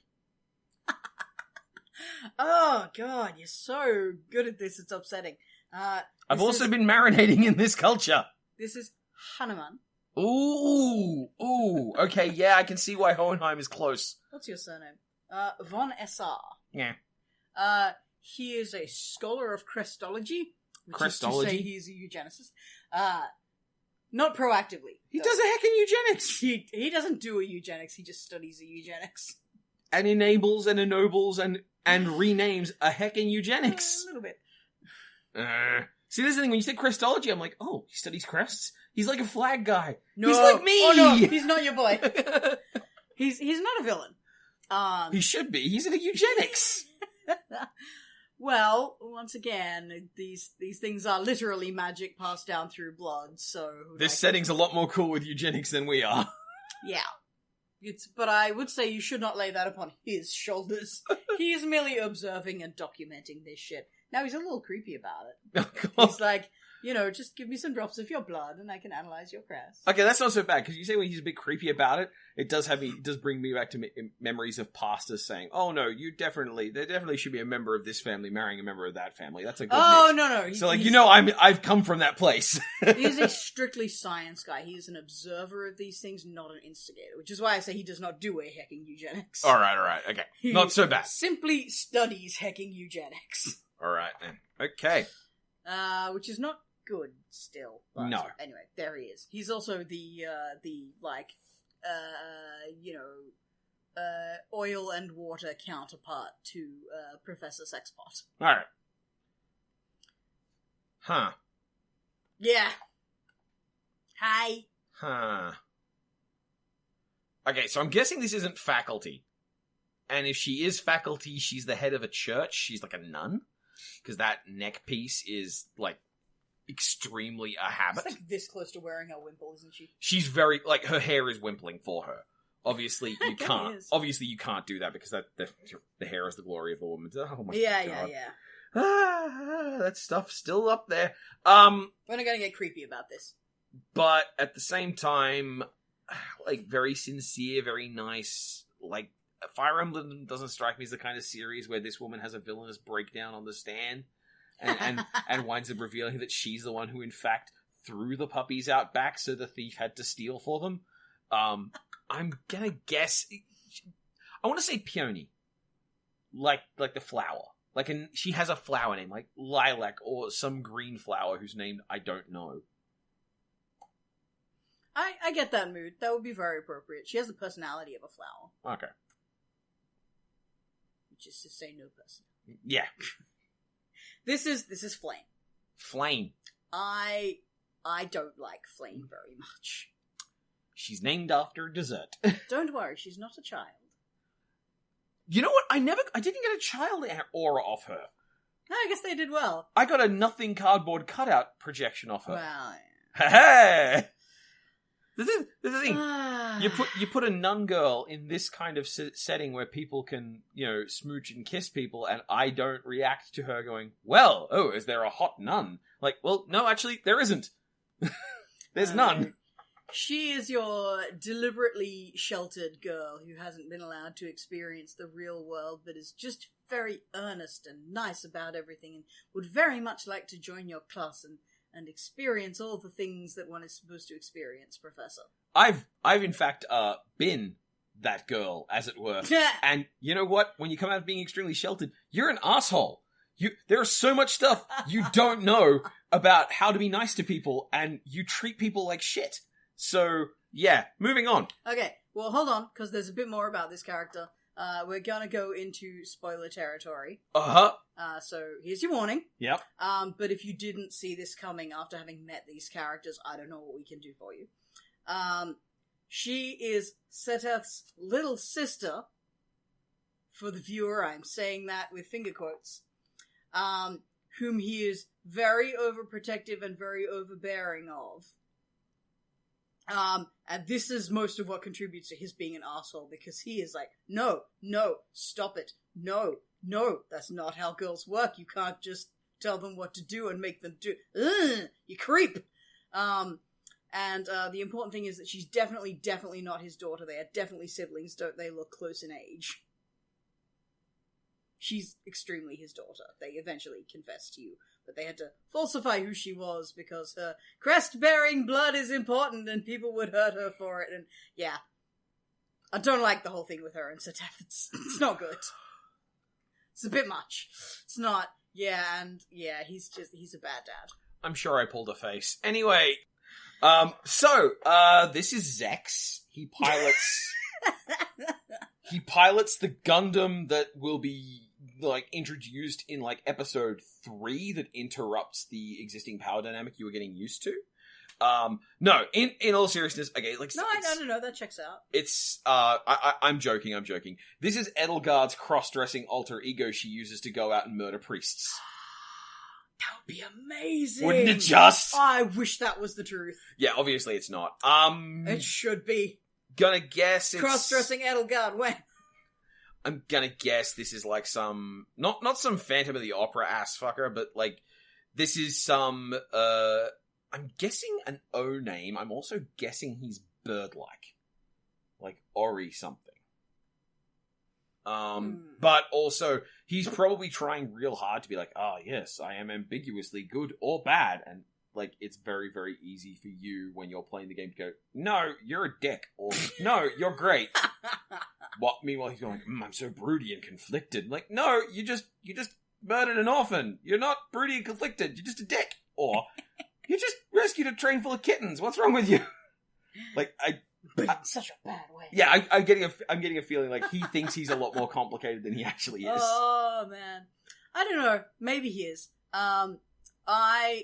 You can't recruit him on any of the paths that I have played so far. Yep. So I don't know his full deal. This is Jeritza von Hrim. Mm-hmm. He appears to be an instructor at the academy who does not say much and might like to fight you, but just kidding, unless. And he's extremely not revealed to be the Death Knight. You kind of work it out by like chapter 6 or something like that. Anyway, apparently since the DLC, he is actually recruitable, and I assume he has supports and a story and whatnot. But he might not. He might just be, sure, you can have the murderous pretty boy. That's what you wanted, right? So I'm gonna stick with Zax. Yep. Oh, he's also implied to be Mercedes' brother. I can't remember Mercedes at this point. Doomed mom hair. Okay, yep. But they didn't really seem to do anything with that, so it might just be that I haven't gotten to that part of the story yet, but, we went up to that path and we did the side story to do with it and everything, and she was like, well, this is sad, and he was like, yep, and I'm leaving now, and then we killed each other, so... Cool! Alright, next up we have a literal actual child. Just a child. I think that's fair, isn't it? He does actually look remarkably like the generic child from other Fire Emblems, which is kind of funny. He looks like an Amestrin from Fullmetal Alchemist. He looks... I got nothing. This is Cyril. Cyril? Yeah, sure. Which is, like, it's like Tiffany. It's not an inappropriate name, but it seems quite out of place. Yeah. Who is a child rescued from, one of the other countries that, was subject to a terrible bloody war with these people. What's with all the terrible bloody wars in our empire? That's so weird. So weird. Our religious... empires just keep saying these somehow engendered terrible bloody wars. Strangest thing. Oops, a terrible bloody war again. Claude is also from this place, I believe, but he sort of got adopted into white peopleania. So, he is in a unique position to make life better for these people. So just an interesting point here. This is a thing that Australia has to deal with on a semi-regular basis, and Australians unconsciously do, and it's a type of racism that we have a lot of, and America doesn't have the same amount of. Like, normally racism gets filtered through levels of Americanness, because that's how empire do. But in Australia, we have this thing where whiteness gets imposed upon people and retracted from people as a form of control. So... Oh, right. Like how, for us growing up, the recent ways of immigration were European, essentially, or Mediterranean, more realistically. And back then, those were the non-white people. But now that we're scared of Arabs, boy howdy, are those people white enough to be on our team. So Greek and Italian people are right now having whiteness extended unto them. Yeah. And then it's being used to try and rally them against people who are a different kind of brown. Boy howdy is a gross. But also, when it comes to Indigenous Australians, they have absolutely, just because inherited wealth and inherited position and all this kind of infrastructural protection over time of the society was explicitly excluding non-white people, which means that you could be third or fourth generation Indigenous Australian, and because of intermarriage, you could be very white-seeming while still being very much subject to the deprivations and the genocides and all the terrible things that we did.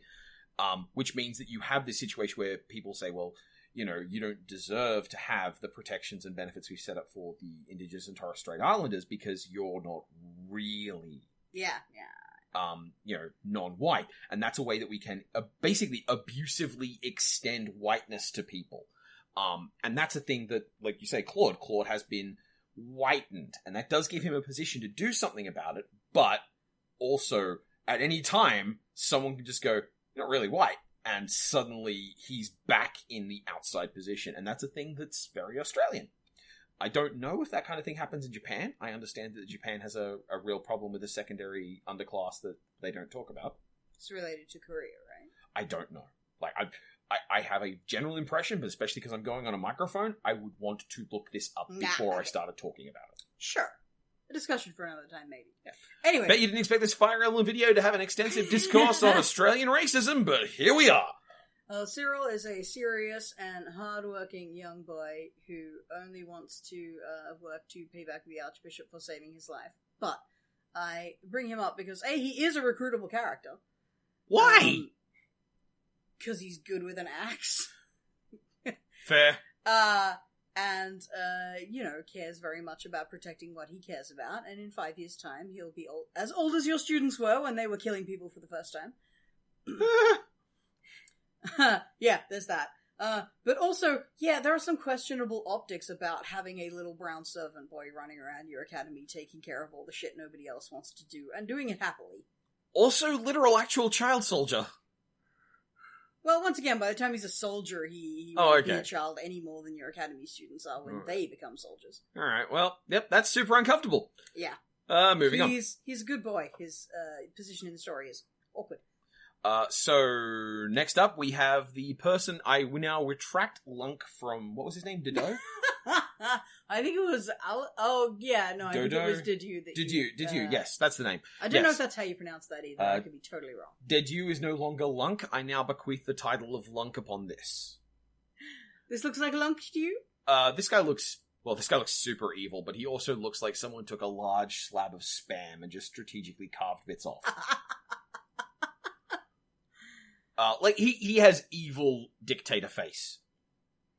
I mean, you're not wrong. Like, particular detail is notice the way that the brows pinch in, which means, like, he is just, by default, always frowning. I like how our character design analysis is sort of vaguely meandered into phrenology.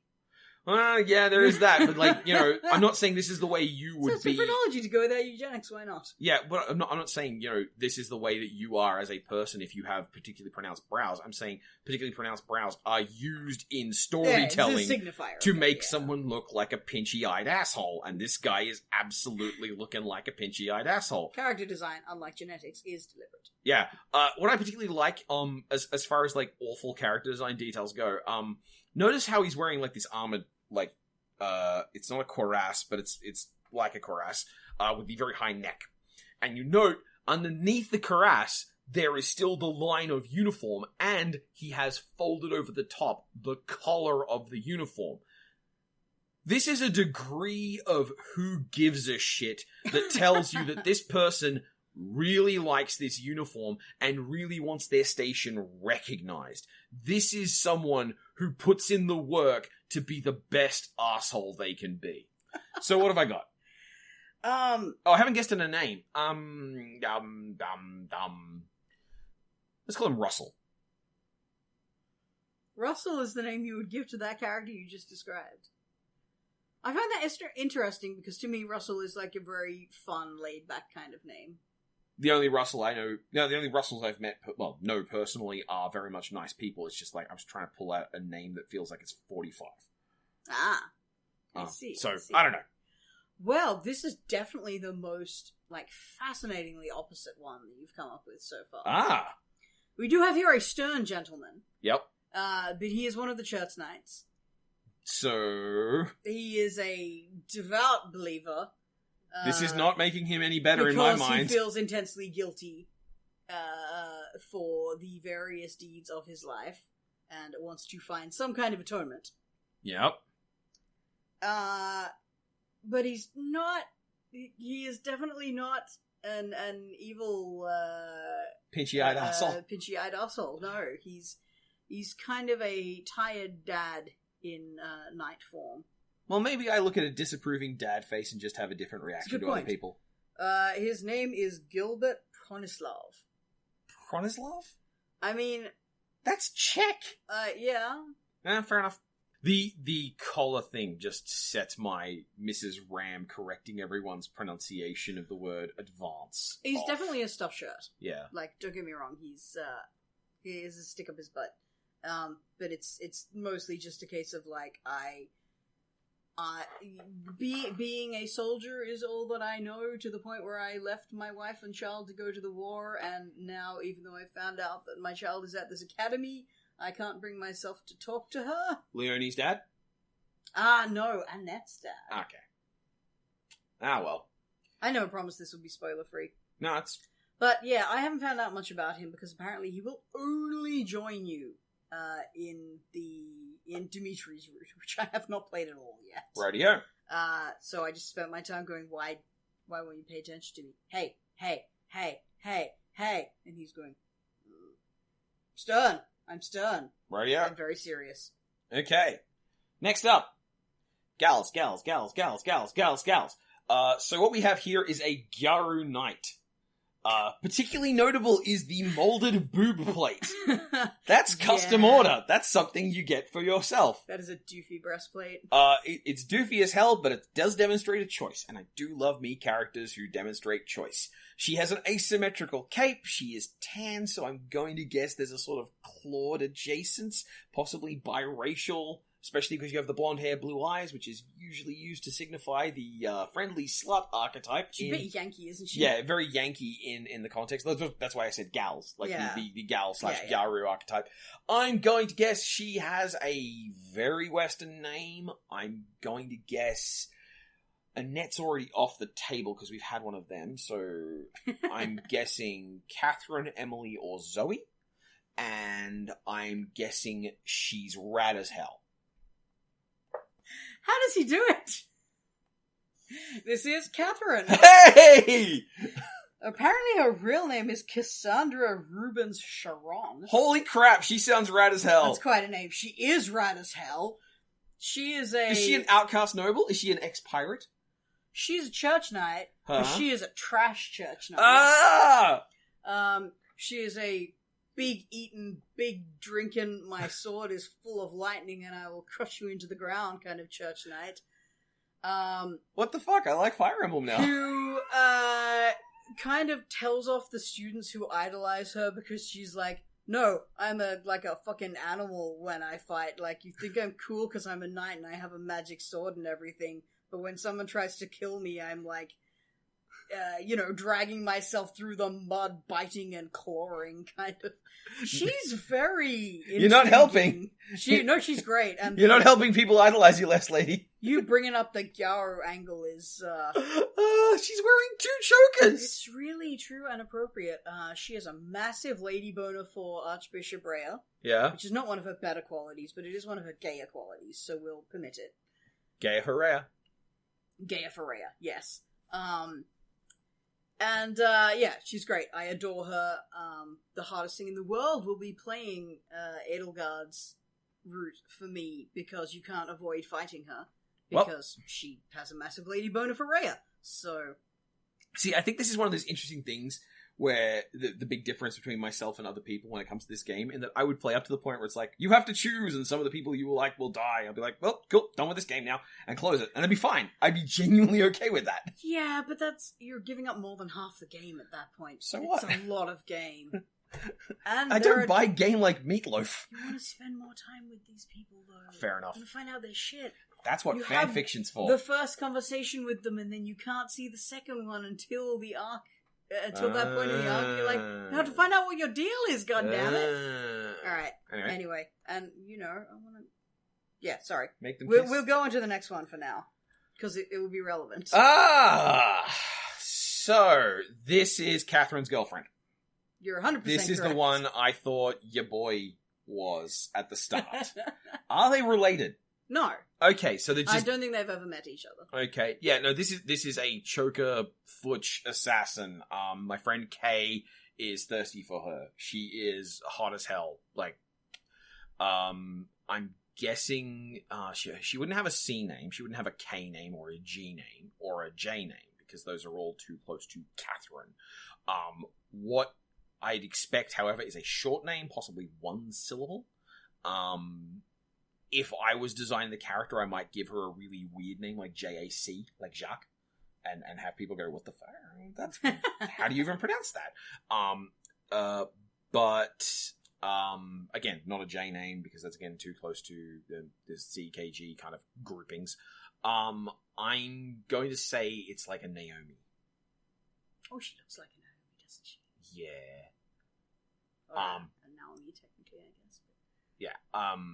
Throwing knives, stealth, assassin. Like, she's rad. Yep, it's all there. Yep. What do we got? She is super rad. Also, she's got a bat goth on her. She's got a goth bat on her titties. She does. She's totally a bat. Totally a bat. Yeah. This is Shamir Nevran. Okay. I would have expected a different complexion with that name. So would I. She is from Foreignania. Yep. But as you might remember from the Kingdom of Brigid before, Foreignania is not. Well, this part of Foreignania is extremely Gaelic. She is from the Kingdom of Dagda. Oh, wow. Yes. Yes, from the Kingdom of Dagda. Welcome to my capital city, Kukulane. I'm sure they're unrelated. What do you mean? I didn't just flip the book open and hit the first words. Nonsense! And this is how Fire Emblem names things. Yes. That's really interesting. I do now wonder if Shamir is possibly one of those names that has two particular etymologies, because I was of the understanding that it was very much forgive the generalized term. It's a name that gets written in an abjad. Yeah, it very much feels like a Arabian region name. Yeah. And you say Arabian, it's like, okay, yeah, cool. That reaches from the northern parts of Africa all the way across to the borders of China. There's a lot of space you're covering there. Well, that's kind of the point. Yeah. We are definitely not well versed enough to pinpoint a location for this name in there. Yeah, but Shamir is rad as hell, and Catherine is rad as hell. And they are absolutely smooching. Cool. These two are... I'm pretty sure you can romance one of them if you choose to, but if you do, you are wrong. Because if you don't, only one. They get an S-rank ending together, where they go off and just have a mercenary career fighting and smooching. Only one. You can only date one. Yeah, you can't date both of them. Well, that would be a correct ending, but you can't. Yeah. No, this is also why I want to talk so much about these two because I love them. But, we won't go too hard on this one because but this is not a podcast of Fox talking about what she likes best about her favorite Fire Emblem characters. What I would say, which was there is a great article by Dr. Todd Harper about Fire Emblem having queer characters versus Fire Emblem having queer life. And this is one of those examples where if you do not smooch one of these girls as a girl, which I'm assuming you can do. I don't think you can. Okay, you have to date them as a man? Yes. Okay, well that right there is an example. Like they go off on their own and they have a mercenary company together. Yeah. But they don't... Anybody who has an awareness of what lesbians are understands these characters to be girlfriends, basically. Mm-hmm. But it's not text. And the fact that it's not text either implies that this is not happening while you are not making it happen, or worse, these characters are closeted. It's like... Which sucks. I think it's more of a plausible deniability kind of thing. It's like, they're... If you know it, you know it. And if you don't like it, if you're some kind of, trash human, or just desperately innocent, then you don't have to be confronted with it. Which is the way that Fire Emblem gay traditionally happens until very recently. They've had a couple of actual, genuine, gay, not just protagonist sexual characters over the years, but very few. Most of them are more like this kind of implied queerness that the fans can read very easily, but no one who's not a fan of it has to accept. Yeah, this is a thing I've remarked about in micro podcasts talking about eusexual characters, and how it does have the unpleasant side effect that, once again, if you want queer representation, you have to bring it to the table, as opposed to the people who are making the media. So if you hear some people saying, oh, Fire Emblem has such great queer representation, understand that for some of us, especially those of us on an academic level who have to read books about this stuff, we're not satisfied yet because it's not good enough yet. Yeah, no, Fire Emblem doesn't have great queer representation. It has some great, like, queer adjacent stuff in it, but... And I mean, these characters aren't eusexual. They're like the opposite of that. It's not they're only gay for you, it's they're only gay if you don't get in the way. They will always make an exception for you, which is, a very similar thing. The actual same-sex relationship options in the game are eusexual. They will under no circumstance pair up with other same-sex partners if you don't romance them. Linhardt, for example, is bi. It's another reason why he's my boyfriend. But, like, if he's not bi for you, he's not bi for anyone. And similarly, the dialogue for him is exactly the same. Probably. No, I haven't tried it as a girl, but I understand it to be exactly the same. Yeah, this is the thing that Harper's article talks about, which is essentially, like, all they've done is just set a flag. Like, none of the expressions are different. There's no degree, especially into an oppressive church environment that enforces heteronormativity, and gay characters getting to have gay relationships in that space should tangibly seem different, but they don't. Anyway. Yeah, anyway, these two are girlfriends forever. Next up, we have Manic Pixie Mage. The curling hair makes me think, this is something that's often used to signify genie-type characters. Precocious, puckish, probably some degree of smugness. I'm gonna guess she has a name. I would have guessed she would have had a name like Shamir. Like, if you'd given me the names ahead of time, I would almost certainly have called her Shamir. That would have been a fun experiment. Or I would have named one of the brown characters Shamir. Yeah. That probably said, would have given it to Cyril, to be honest. I would actually give her a name like Huri. Actually, no. So while that would be a very appropriate name and a great name to give her, if she had been named Huri, Bad Idea would not have shut up about the fact that there's a cute redhead in this game who's named after my cute redhead, which is clearly how that order of operations works. I see, yes. But I would definitely have given her, I would definitely expect that kind of name. Maybe given how white she is, maybe something like Tash or Natasha. Definitely more A sounds than N sound. Sorry, more A sounds than E sounds. That said, beyond that, she's smug, smart, knows something you don't, and she's probably a mage. What have I got? This is a you were doomed to never get this, really. Right. But, if I told you she's been in every other Fire Emblem game, more or less? Not a clue. If I told you her name is Anna. I would have been mad because they already had an Annette. Well, she's a special case because she's been Anna since the dawn of time, basically. Is she part of the interface? Is this like the save menu waifu? She kind of is. She's in some games she's the help waifu.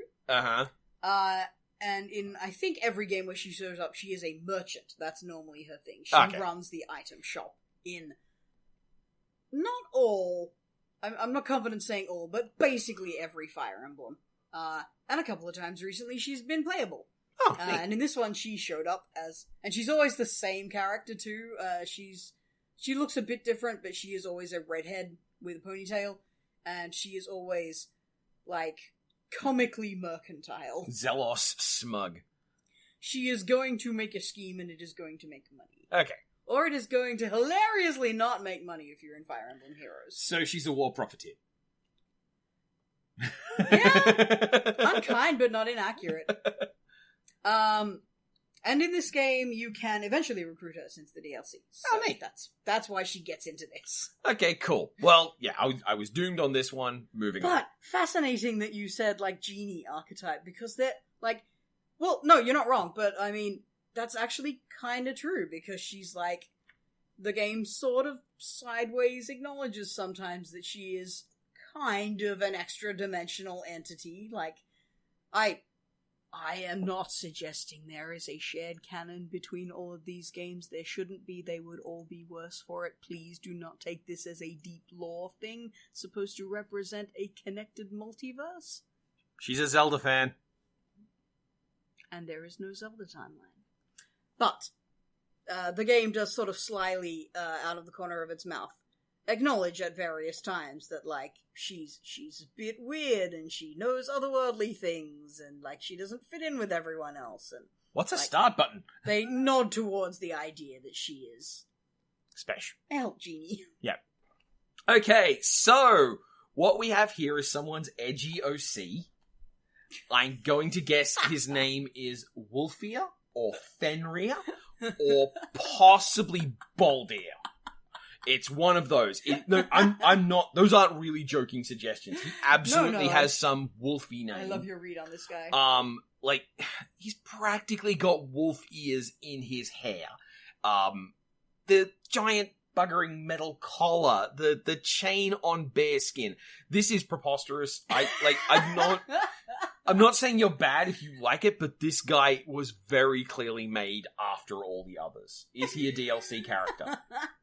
Oh, I thought you already knew this. No. Oh, okay, yes, we're into the secret fourth house of Hogwarts DLC characters. They were totally here all the time, you guys. Yep. But there's a secret fourth house under the academy. You're only going to be able to play 4 characters from it because it's just the DLC, man. But, yes, he's extremely someone's OC. I'm not allowed to make fun of his hair because I basically have that hair. You extremely do not. No. Like, You have never had a mutton chop in your life. Okay, yeah, fine. I don't have the sideburns, but the point is that I still have that hair, which is basically like it's all being pushed backwards. In my case, because I'm having a tie in the back. But broadly speaking, I have hair that goes down to the back of my neck, and by default, it's all pushed backwards. So I'm not really allowed to make fun of the fact that his hair is ridiculous. No. Yes, you are. That is not your hair. For the rest of you, Talon just has, like, straight hair that he wears pulled back into a ponytail. It's perfectly ordinary long hair on a real person hair. It is not the hair of this fellow, who, by the way, is called Balthus. Yeah. Balthus von Albrecht, my notes say. Albrecht? Yes. Fuck this guy. He doesn't get that name. Doesn't he? No. Who's an Albrecht? Sorry, Albrecht is one of the companions of the Baron von Munchausen. Ah, okay. And he is the strongest man in the world. So, no, you don't get to be Albrecht. This is the self-proclaimed king of grappling. Is that good enough for you? No. Because this guy is also someone who has definitely drawn himself as a wolf person. By the way, look at that hair. He almost has a mullet as well. And Yeah. You have never in your life had a mullet. Just saying. Yeah, Balthus, I've only just gotten into the DLC on account of it dropped yesterday at the time of this recording. But he's kind of the big chungus of OC Underworld. Nothing wrong with being a big chungus. He's fine. I may make fun of his obvious furriness, but I don't actually mind that. It's also very deliberate. Like, he's like, yeah, I want to fight. You want to wrestle for it? He's that guy. Okay. He's not quite that good-natured, and I'm sure he's perfectly smart and serious and all that, but he's also just like, he is a roguish, rough and tumble kind of underground OC guy. Yeah. He's very much. He doesn't talk about Fight Club. The stray dog kind of aesthetic. Yeah. So next up. On the other hand, this fucker. So the lipstick has me pushing it towards it being an actual femme because it doesn't strike me that that's the kind of thing that Fire Emblem would do. So I'm going to take a guess that the name is Linda. Other than that, like, this is the smart offsider who stands next to Chungus and tells him, "Oh no, you silly fool, what have you done?" But doesn't actually stop him at all. You're kind of right. Yeah. I don't think it's actually lipstick, but it could be. He does wear eyeshadow after all. Yeah. And if that's a guy, he's hot.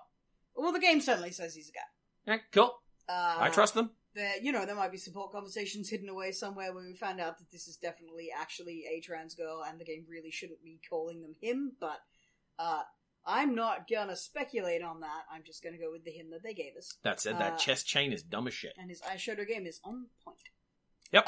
They all have the chest chains, I think. It's an underworld thing. I think they might actually be story important at some point. They're sort of implied to be something mystical. What's anyway. name? Hey? Name. Oh, right. This is Yuri. Ah. This is Yuri Leclerc, apparently. Well, I was wildly off. I got one letter right. You are wildly off with this one. That's okay. I like Linda. Okay, so in the same, so this four houses thing, this fourth house is basically all the other houses. They're extremely OC. But also all the other houses compressed. This is someone who's like, I like Catherine, and I like Marionette, and I like Leonie, and I'm just gonna try to like mush them all together into one person. I'm going to guess, I I want to say a Russian name again, like a name like Anastasia or something like that, something really fancy and ostentatious. But given this setting, the surname is where all the ostentatiousness can hide, and they've already done an Annette and an Anna on me, so they're not going to do an Anastasia. Look, I'm going to give you this. You'll never guess this character's name. You might as well just pick something fun. Never going to guess their name. Never. I would bet money. Hapford. Really? That's a name from a character in Ace. Yeah. Hapford Humblin. Oh, your horrible, terrifying... Yeah, childhood upbringing, upbringing, okay. Yeah. No, but you're closer than I'm comfortable with. What? Fuck off! They didn't... Ford? No. Oh. Ford would be a good name. Okay, cool. It doesn't really suit the character. Wait, Hap? The character's name is just Hap? The character's name is Happy. Oh, okay, well, fine. That's yeah. Alright. That's an out-of-context name for me. I would not have even considered that as a name until someone said, "Oh, this is Happy." I'm like, "Oh, well, that's cool." why I was confident. Yeah, no, not no-scoping that. That said, this outfit bothers me because she's wearing the chest version of Spanx.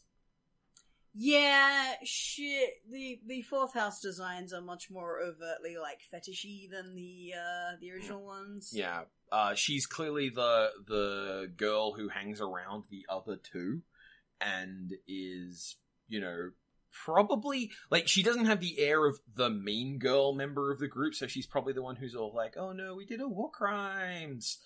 Kind of. Her thing is that she's apathetic. Okay. She doesn't really give a shit about anything that's going on. That's clearly a lie, given the way she dresses. That's the weird thing. Like, her hair says, I don't give a shit what's going on. Her costume says... I want to dress as close to a cheerleader as I can. That is such a cheerleader outfit, yeah.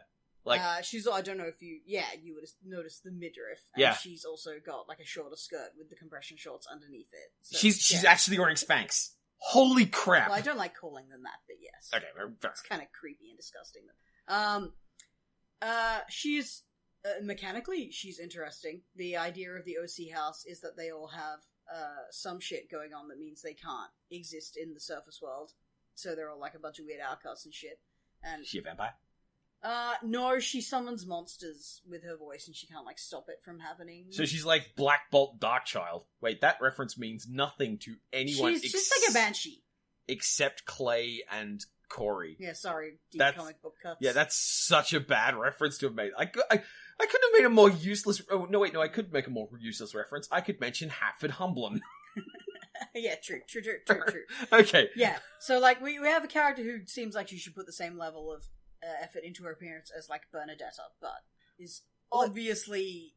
If you're a conflicting that with something else. If you're a banshee, why aren't you dressing like a drowned woman? Like, why not wear clothes that are all low and droopy and hang and tattery and you wander around like a weeping willow? That'd be great.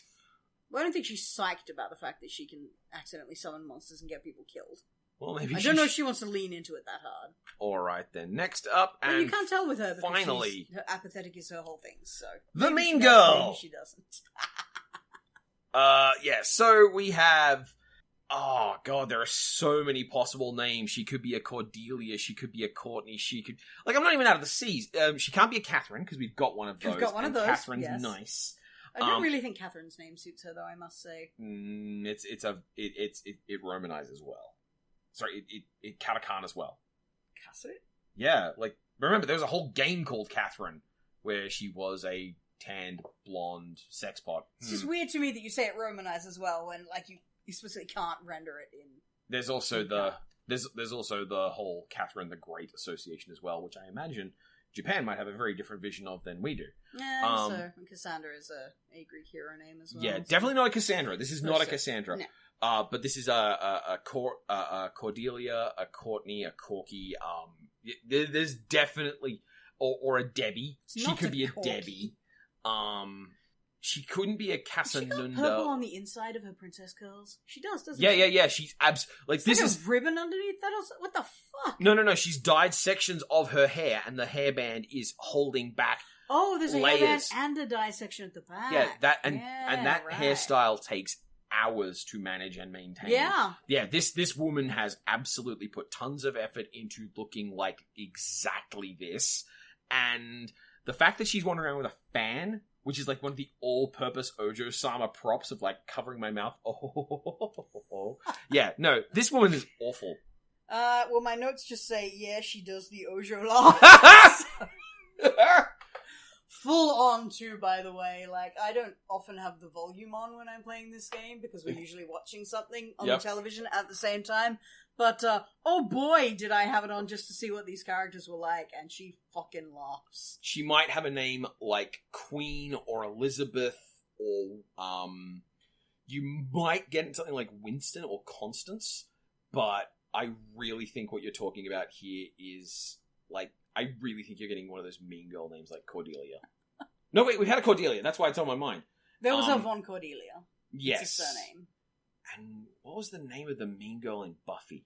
Wait, that was Cordelia too, wasn't it? Yes. Ah, crap. I'll put you out of your misery if you like, because you got there. This is Constance. Constance Von Nouvelle. To be fair, by the way, don't that if you. That's not a no-scope. No, I threw out 40 names. No-scope. That's why I said you got there. Okay, good. I didn't say Good. I didn't say Soul Read. Well, you did Soul Read the personality.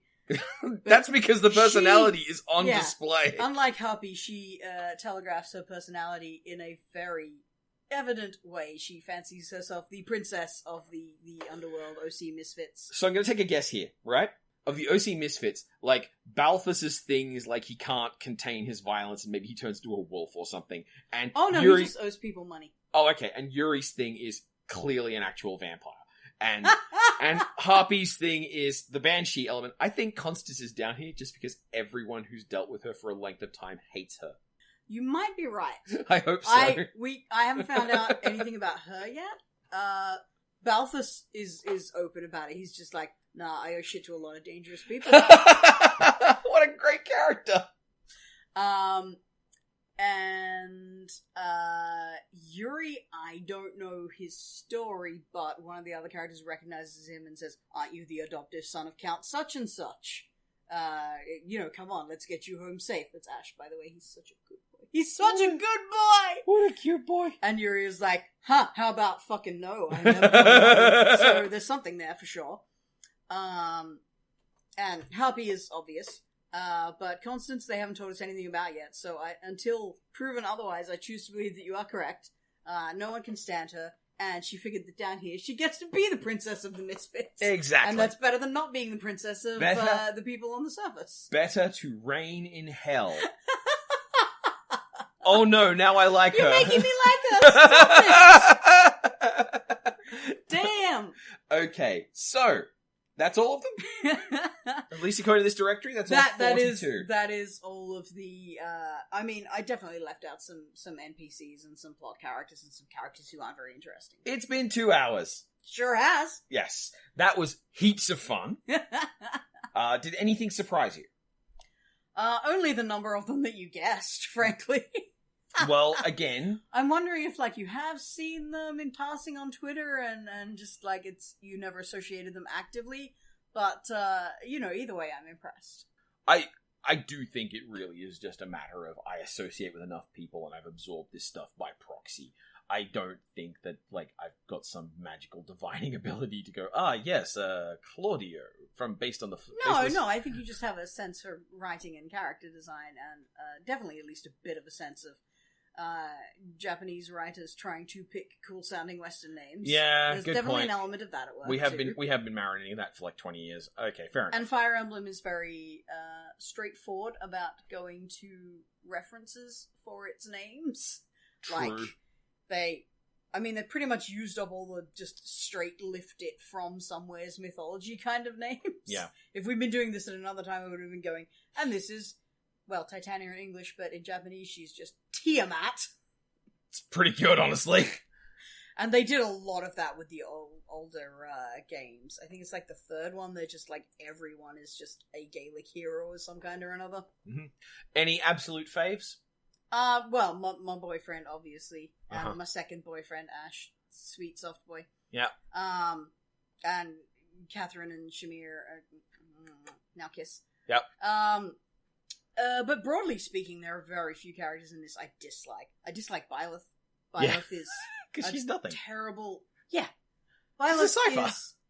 Well, they made a Cypher character, in terms of personality and name and, like, all that kind of shit, and they have no voice of their own in the story. You are always picking their choices. I don't think they have any dialogue that doesn't require you to click on a choice, even if they only give you one choice. But then they fix everything about this character's background and existence and power and who they are, and they give you a class which you're basically a complete ninny if you don't use it, because it's totally OP and it's unique to them. It's a grab for the best of both worlds main character, and it's so much worse than if they'd just given you the fucking character to play. Mm-hmm. It's a train wreck of like, oh no, this is totally for your wish fulfillment there. Whoever you want them to be, as long as what you want them to be is this very specific thing. Yeah. By the way, you remember the whole blue-haired lord or magical albino? They're both. Yeah. You are both this time. Spoilers, I guess, but like, if you ever wanted to be both the lord and the god and the dragon and the avatar all at once, good news! So, I would like to give out some quick awards here. The Talon says, sorry, he thought you were creepy. Yeah. Sorry, Gilbert. Which goes to both Gilbert and Alois. Alois he's a good boy. He's definitely a ding-dong, but he's a good boy. The Get in the Sea. Get it? Yeah. Lawrence can stay in the sea. Lawrence, probably Sylvain, because, like, people not mentioning it doesn't mean you fixed it. He's very borderline. He seems to improve, but I don't have enough concrete indication that he has genuinely improved. And Hubert needs to stand on the docks just in case I have a bad day. Hubert's... I mean, I know if he was hot, I would probably forgive him. Because the devotion aspect of his character is very interesting. He is full 100% devoted retainer. He would gut himself on the spot if Edelgard told him to. I truly believe that. Mm-hmm. But, you know, in aid of that, he's a fucking weirdo. Design you're most likely to steal and use in a D&D game? Catherine. Yeah. Well, I'd give her a sensible breastplate, but aside from that... Yeah. Like, especially with the whole I fight like a feral animal thing. Like, you've played that. I have. I also feel like I really let down Catherine. Because I didn't realize... that for girls, you can't get just a I do swords and axes and kill shit class unless you also get on a horse. So you didn't give her So I didn't train her in riding, and she couldn't qualify for a 3rd tier class by the end of the game, and I'm so pissed off about that, because if she was a boy, I could have just put her into the I have all the weapons class, and that's what she deserves to be, so I'm super pissed off at them. Why do people think this game is good about queer people? This is such binarist bullshit. Fire Emblem has always been bad about gender. Oh my god! Does it have a tree club? Does it have a tree house with a sign at the front saying no, Pegasus Nights only or some shit? There is one game where they decided to do away with that bullshit. They let girls be the Bruiser Axe class. They let boys be the Pegasus class. They just went, no, you can be it. It's fine. But unfortunately it was Fates, which is the worst Fire Emblem ever. Wow. Okay, this is... Every other Fire Emblem game I've played, I have completed at least twice. Probably 3 or 4 times. I have not been able to bring myself to finish my first playthrough of Fates. Wow. That is... I just don't like these people. Oh. Well, as character design, like, the fact that these past, 2 hours and so... has shown us, character design is super important, and if they do that badly in a game that's primarily about spending time with these characters, then they hecked up. They hecked Fire up in a big Emblem way. lives and dies on how much you enjoy being with these people. That's the point. That's why it's a war game where your army is, 20 to 30 people. It's about having fun with a bunch of people you want to hang out with, and, alright, you're gonna do a war, but... It's the real war is the friends we made along the way, I guess. So, design you're most likely to see me steal and put in a D&D game. That's a more interesting question. Yeah. Limiting it to boys for this. Not that you had to be limited to girls for yours, but, just Catherine seems the most obvious. Yeah, no, well, I definitely do some boys as well. Gremlin laugh. Actually, the gremlin laughs more like... I kind of think, it seems contradictory, but if you'd seen Dimitri in 5 years, that might be the right answer. The time skip does not treat him kindly. Oh no. Well, you know how he's sort of, like, incredibly basic noblesman, right? Mm-hmm. Like, you look at this guy and you're like, oh, your personality is Prince. Yeah. Coincidentally, he's the Prince. Yeah. And, well, I guess we've already spoiled most of this shit, so it couldn't hurt to tell you that in the time skip, Edelgard fucking murders his dad and most of his family. And he's supposed to be dead as well, but then he comes back with an eye patch and he's all like shaggy wild man, kind of bent on revenge. That's pretty cool. And if you're playing another path, you feel really bad about this because you recruited all of his friends away from him, so it's just like him and Dedu going on a murder rampage to desperately try and kill Edelgard. And it's quite a thing, but yeah, he's an angry boy after the skip. I would check out of this game so hard the second it's done. I know. Hey, here's some stuff to care about, and now you must put them in conflict. No, I don't. Hard. Click. Yeah. I mean, they do a good job of whatever path you're on, making it seem like the correct choice. Like, on the other paths, Edelgard is unambiguously a villain. Like, you've encountered some of the church's creepiness at this point, and you're like, you might be a little bit fash, but the way she goes about her business is so unnecessarily brutal and horrible that you're just like, okay, well, I don't like them, but you are definitely also fash and you're worse. Mm-hmm. Okay, so what are your nominations? Oh, right, we're still doing a thing. Well, I called Dimitri, didn't I? Yep. Scroll down a bit. Who else have we got here? Yeah, no, I think I'm happy with that. Felix. Oh, yeah, Felix. Sure, yeah. I would absolutely rip that look if I was going to play, like, a bard. I forgot you like fancy boys, too. Yeah, like, an Ardent as well. Especially the whole work for a living aesthetic that I put on the character. And you are now entitled to award one yike. Only one? Only one. Who am I going to give one yike to? Yeah, well, the point is, we just want to point out, like, we each get a yike. I'm going to assign one to the one that you don't. I have more than one yike. Yeah, well, you know the characters better than I do. I have more than two yikes. I don't know. It might be Sothis. Yeah. Because I don't... Okay, she's not nearly as push disgusting lolly as the other dragons. Like, I mean, the last two games, you had to marry someone to the dragon lolly, and she had to fuck. Oh, no. So much. Yikes. Yeah. What can I say but yikes? Well, you didn't have to, but if you wanted to get all the characters, you had to, which is why so child games are the fucking worst. So there's content gated behind the yikes. And cool. Also, if you gate up in Fates, the first game where you could have a same-gender love interest for your protagonist, you miss a child character. Yep. Yikes. Such good rep! Oh my god! Queer people, why do you love this series so much? It hates you! Yep, you can marry your gay stalker, or you can have a horrible eugenics dragon child, but not both. So much yike. I'm not a Thaja fan either, can you tell? Mm. Oh, sorry, it's Rajat in Fates, because she's totally a different character, which is why she's the same fucking character, stuck in there as another character's child, despite the fact that he has nothing in common with her, visually or personality-wise. But hey, there's no accounting for how any of the child characters turn out in Fates, because your army are the worst parents in existence. You're assigning a yike. I'm assigning my yikes to Fire Emblem Fates. Okay, the entire damn game. Okay. You have a baby! Can love bloom on the battlefield? Yes. But then you will immediately have a child who you put in a pocket dimension and visit every so often. And time passes differently there, so there'll be 10 by the next time you see them. And you better go and fish them out of there sooner or later, because they can also marry an adult character. As long as they're not your child, you can fuck them. So Fire Emblem Fates sets up a scenario where you can magically be an absentee parent. Yeah.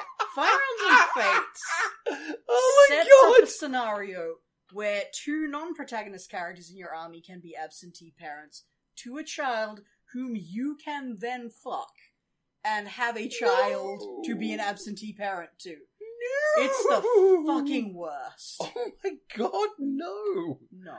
So I was going to Extremely no. So I was going to assign my single yike to the one that you didn't out of Cyril or Setheth, is it? Setheth. Yeah, they're both. No, not Setheth. No, not Bad Dad. Like he's in the sea. No, Sothis. Yeah. Like I don't want to say like this is a problem and this is like you're super bad, but it's like yikes. Like he's a nice character and I like him. He is a good person. He is a good character. But I don't think they ever address the like this is obvious colonialism. Yeah. This is the person, like, he even talks about how he feels closer to the people here, and he has no particular loyalty to his homeland. Oh, no. And, that's very real. That's a fine thing to have this character do, because that's what happens, but then you kind of have to address that somehow. That's literally genocide. Yeah. The attempt to destroy and unmoor from culture is actually one of the categories of genocide. Yeah. Wow, so we've had a fun time today, haven't we? Talking about, the characters putting their tits out. This is great. This has been heaps of fun. In all seriousness, this is wonderful. Has, and you can definitely cut what of this you feel is an unnecessary tangent. I'm sure a lot of people liked Fates and will be very cross that I do not enjoy it. Bad game. Academically speaking, bad is a meaningless concept and you need to be able to unpack and explore it more. But you just did. So I agree. Well, yes, let's just make it clear to everybody that they should at me. Because those are my opinions, not Talon's. He has never played the game. I don't know shit about He just knows a yikes when he hears one. Yes. Alright, well, that was heaps of fun. I hope you've all enjoyed this very strange kind of content, and once again, a lot by the end of that. You really did. I didn't mean to. Sorry. And once again, this was produced in part thanks to the request by Kat, Jeb, Alice, Amy, Mina, and Ashley. And I hope all of y'all had some fun with. Oh God, this is 2.5 hours long. Like, share, and fucking subscribe.